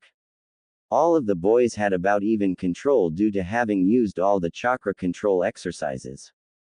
Alright guys, let's see who can do this the fastest. Losers have to buy the winner all the food he can eat when we get back home. Naruto challenges them to encourage them to do better. What? You could out-eat the entire village if you wanted to. Kiba complained loudly. What? Don't think you can beat me or something. Naruto shots back with a cocky smirk, making Kiba snort and start his training. Whatever. Deal. I'll definitely beat you though, so get ready to buy me some food you guys. Actually, I think you meant that I was gonna win this little challenge and both of you will buy me food. Sai said back to the two guys. No way. I'm gonna win this one, just like I won the other ones. It was frickin' hilarious when I had you two idiots run into the woman's hot springs when you lost. Compared to that, buying me all I can eat is nothing. Naruto says with a laugh while his friends glare at him like he is the most horrible person on the planet, making him laugh even more. Bastard, we could have died doing that. Kiba yelled, only slightly angry while suppressing a shiver. Yay, let's just get to work already. Naruto says as they all start to concentrate on the Anbu control exercise they were doing. Hours later we see the boys in the woods all leaning on their own tree barley, standing and panting like crazy. Well, everyone but Naruto, who is only a bit more winded than he usually would be. Alright, I'm out of chakra, how are you guys doing? Sai asks while taking a break. Me too, let's head back to the house, I think it's dinner time anyway. Kiba replies while heading off, praying that food is ready as he is starving. Fine, but I'm not all that tired. I guess I'll give you guys a fair chance though, let's go. Naruto says jokingly as they walk back to the house together. As they enter the house they all practically fall into their seats across from their sensei, making her smirk. Out of chakra already, how far are you guys at now? Anko asks them with a grin. I held the kunai up for a minute almost. Naruto says proudly as he had trained very hard to get his chakra control down right. I barely got mine to stop wobbling for like 25 seconds. Kiba says, groaning that he might lose another challenge. I got mine to stay still for about 30 seconds. Sai says, also not happy with the thought of losing the challenge. At least me and Kiba will be splitting it. Wow, not bad guys. Try to have that done in the next 3 days with holding it up for a half hour and then fighting on the tree for an hour for the rest of the time, or maybe we could do the fighting on the water if you're done early. Anko says with her trademark grin on her face. Naruto, let's head outside real quick before dinner. Alright, let's go. As they get outside, Anko leads him out to the back to the dock behind the house and turns to him. How do I say this? She thinks nervously as she had never done this before in her life. I'm really glad that you saved me from taking that hit by those Senbon. She says with a nervous but still grateful smile, not really looking into his eyes. You're welcome, but I'm thinking that you have something else to say with the look you're giving me. Naruto says with a smile and hope in his eyes. I hope she's going to say she likes me. Well, I was just wondering why you would go that at for me. I like that you did and it makes me happy, but I was really worried about you and I could have handled it. She says softly with a little blush. Well, she didn't say it directly, but I can tell she is feeling something for me, Naruto thinks happily. I really like you, Anko-chan, and I don't want to see you get hurt. I know you can handle pain, but I just didn't want you to get hurt if I could help it. Anko freezes while her heartbeat quickens. He said he liked me. Wait, did you say you liked me? She questions hopefully, almost thinking it was too good to be true. Yes, I would really like to date you, but I already have Hinata and she already agreed to it because she knows as the last of my clan I need to marry like 5 to 7 women. Are you okay with that? Naruto asks nervously while scratching the back of his head and looking away. He likes me. Wow, this is great. But he does have to have a few other girls to marry, but as long as I'm one of them along with Hana and Ayame, I'm okay with it. He will definitely treat us all equally. I really like you too, Naruto. I have for a long time. You have always been an inspiration to me with all you've been through, and yet you still stay strong and protect people. I have always really admired you for that. I also will be with you even knowing about the other women you will have to have. I know you will treat us equally. She ends with a huge smile, that Naruto loves to see as it's her genuine smile. Wow, she agreed, this day can't get any better. I will treat you all equally, I promise. I would love to take you out to dinner sometime when we get back to the village, sometime when you're free if you want. Naruto asks happily as he gives her a big hug and kisses her cheek, making her blush a pretty pink. I would love to. Just come through the forest of death to my little hut anytime. I will. Now let's go get some dinner. And with that they head inside with huge smiles on their faces, thinking about how good they are feeling now. Back in the Hidden Leaf Village, Sakura is still out and about spouting lies about Naruto being a demon and still being ignored. Hey, we should burn down his apartment, he's too dangerous to live here anyway. She shouts into a crowd of people with an evil smirk on her face, waiting for an answer. Come on people, this is gonna be great, he's dangerous and is only trying to be cool to steal me away from Sasuke-kun. She thinks as she truly is losing her sanity and is only thinking about getting Sasuke. Will you give it up already, you stupid little girl? Yelled some random civilian women. If he was a demon, then he would have slaughtered us all after we almost beat him to death. He's a good boy, with nothing but good intentions in his heart, and I am glad that he is here in the village protecting us. She said, getting some nods from the other women who were even blushing at the thought of the handsome boy. What? He is just using his demon powers to confuse you, screamed the pink-haired girl. Come on, he's just messing with you. If you don't believe me, then I'll just leave. You're the one who's confused, give it up, we will never harm him again. Yelled another random civilian, this time a man in his late 30s who had never really hated the young boy. Fine, then I'll just leave the village, and I'll show you all that he is a true demon in human disguise. She screeched back at them and then just storms off. Yay, girl, whatever. Some younger teenage girls say as the crowd dispersed. I will get you for this, Naruto baka, I'm gonna find someone to help me get you, then the village will love me and I will get Sasuke-kun all to myself. She thinks as she is packing her things to leave, not even caring for her own parents. She only cares about ruining Naruto's reputation, which will hopefully get Sasuke to like her. Back with the team at the dinner table, they are all having a nice conversation, not knowing of the new traitor and possible threat to the village leaving. They are all having a good time until Inari screams at them, making everyone get quiet. Why are you even here? You are all acting so happy and having fun, while we suffer by that evil man Gato. Inari, don't yell at them, they are protecting us when they didn't need to. Scolded Tsunami as she was forever grateful for all they had done for them. Come on, you don't have to be afraid, we're gonna help you. Naruto says calmly. Shut up, you don't know anything about us, you don't know what suffering is. You probably have a nice big house with food and a family waiting for you. But Gato killed my dad and I have to go hungry sometimes. You wouldn't know what it's like at all. Inari shouts again, making Anko so angry that she wants to pummel the little kid into next year. The whole team is angry at him, having heard a little about his life and seeing some of it for themselves. They all knew that he didn't have a good life at all and they all wanted to pummel the little kid. Too bad Anko beat them to the punch. How dare you say that to him, you little brat? He knows more suffering than all of us in this room combined, and that's saying a lot since I've had one messed up life. Anko yells back with a red face from anger as she reaches for the kid only to be stopped by Naruto's hand gripping hers. She looks to see Naruto with his head down with his hair covering his eyes. He then pulls her hand down to his side and looks up, making all the people feel sad at seeing the pain in his eyes. A boy like him shouldn't have eyes like that at that age.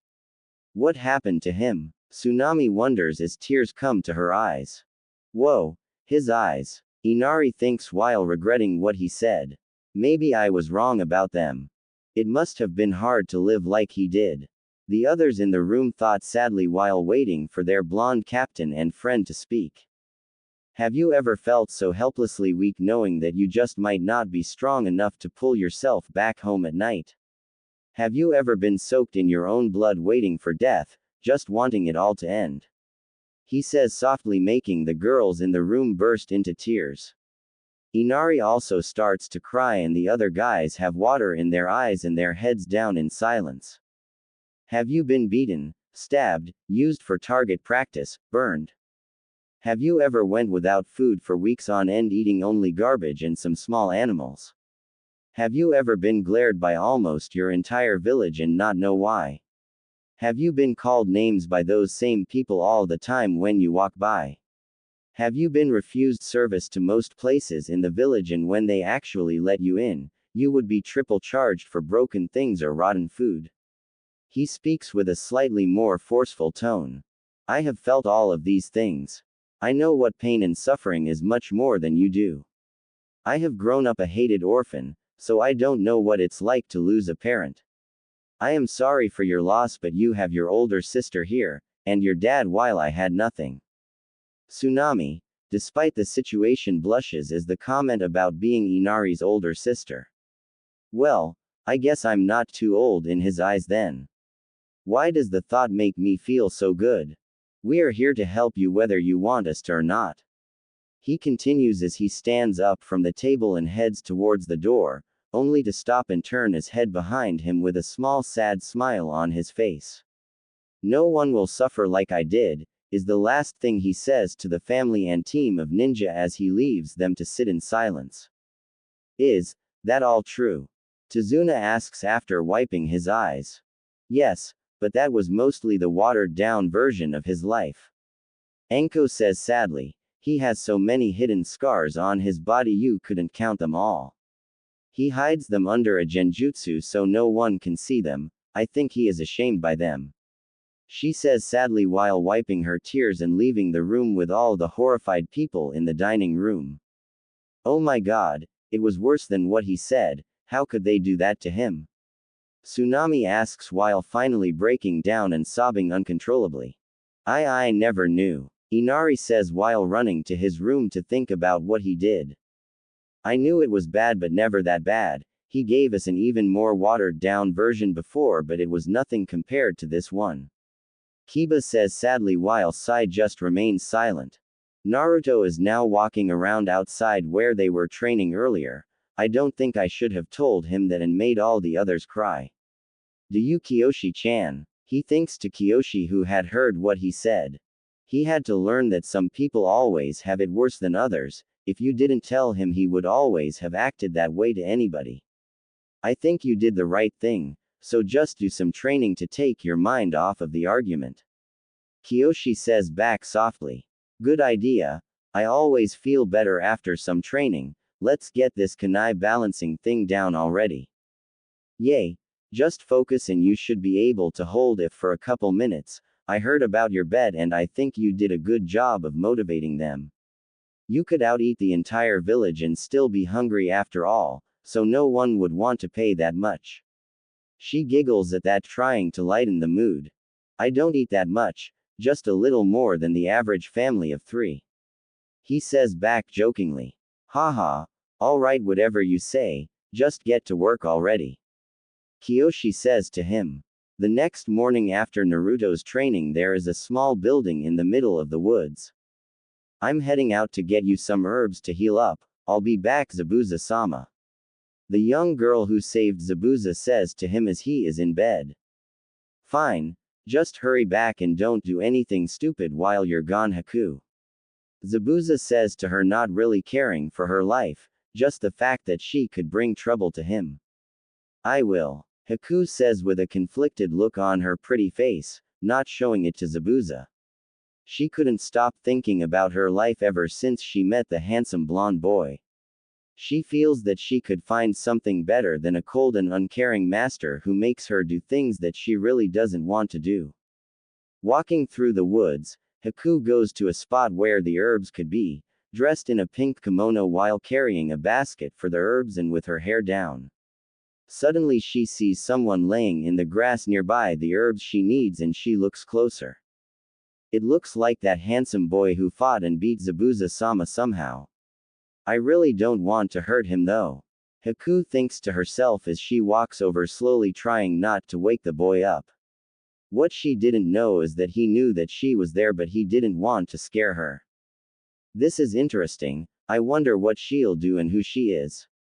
Naruto questions while keeping his eyes closed, tensing his muscles to move at any second just in case.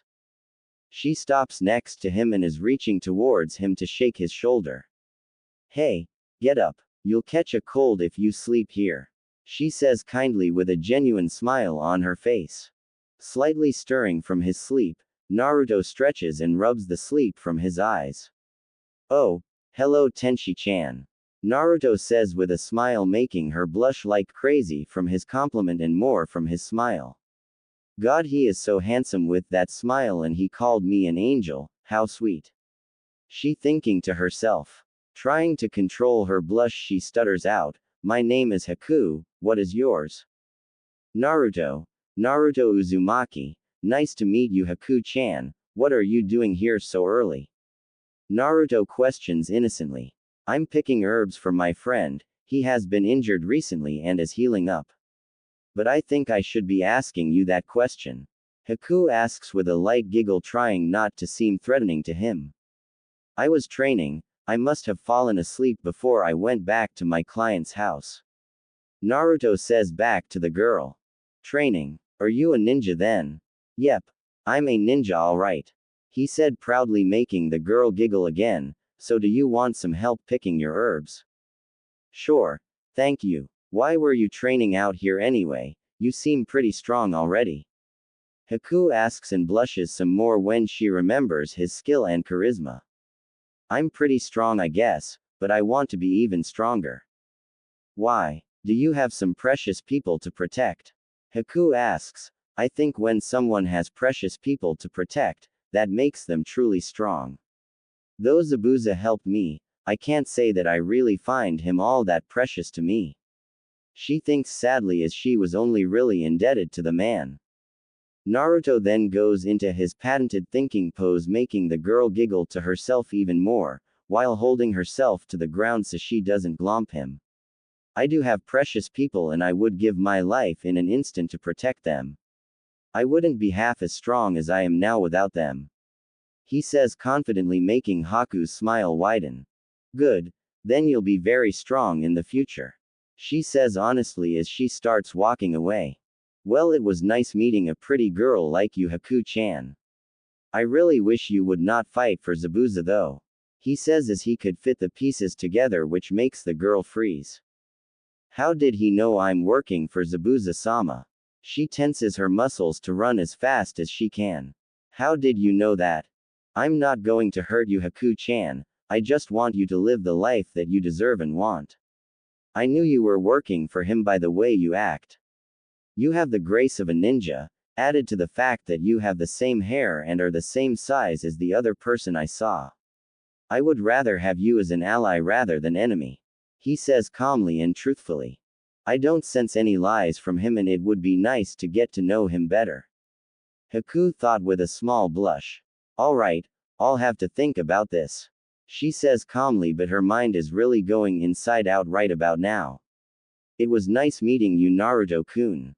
She says and starts moving, but she remembered what she just said and freezes, hoping he didn't catch the kun suffix. Kun? He questions with a mischievous grin, which makes her blush harder. I could get used to that. Well, that was fun. I can't wait to see him again. I just hope we don't have to fight. Haku thought to herself as she wandered back to her master while thinking about her future.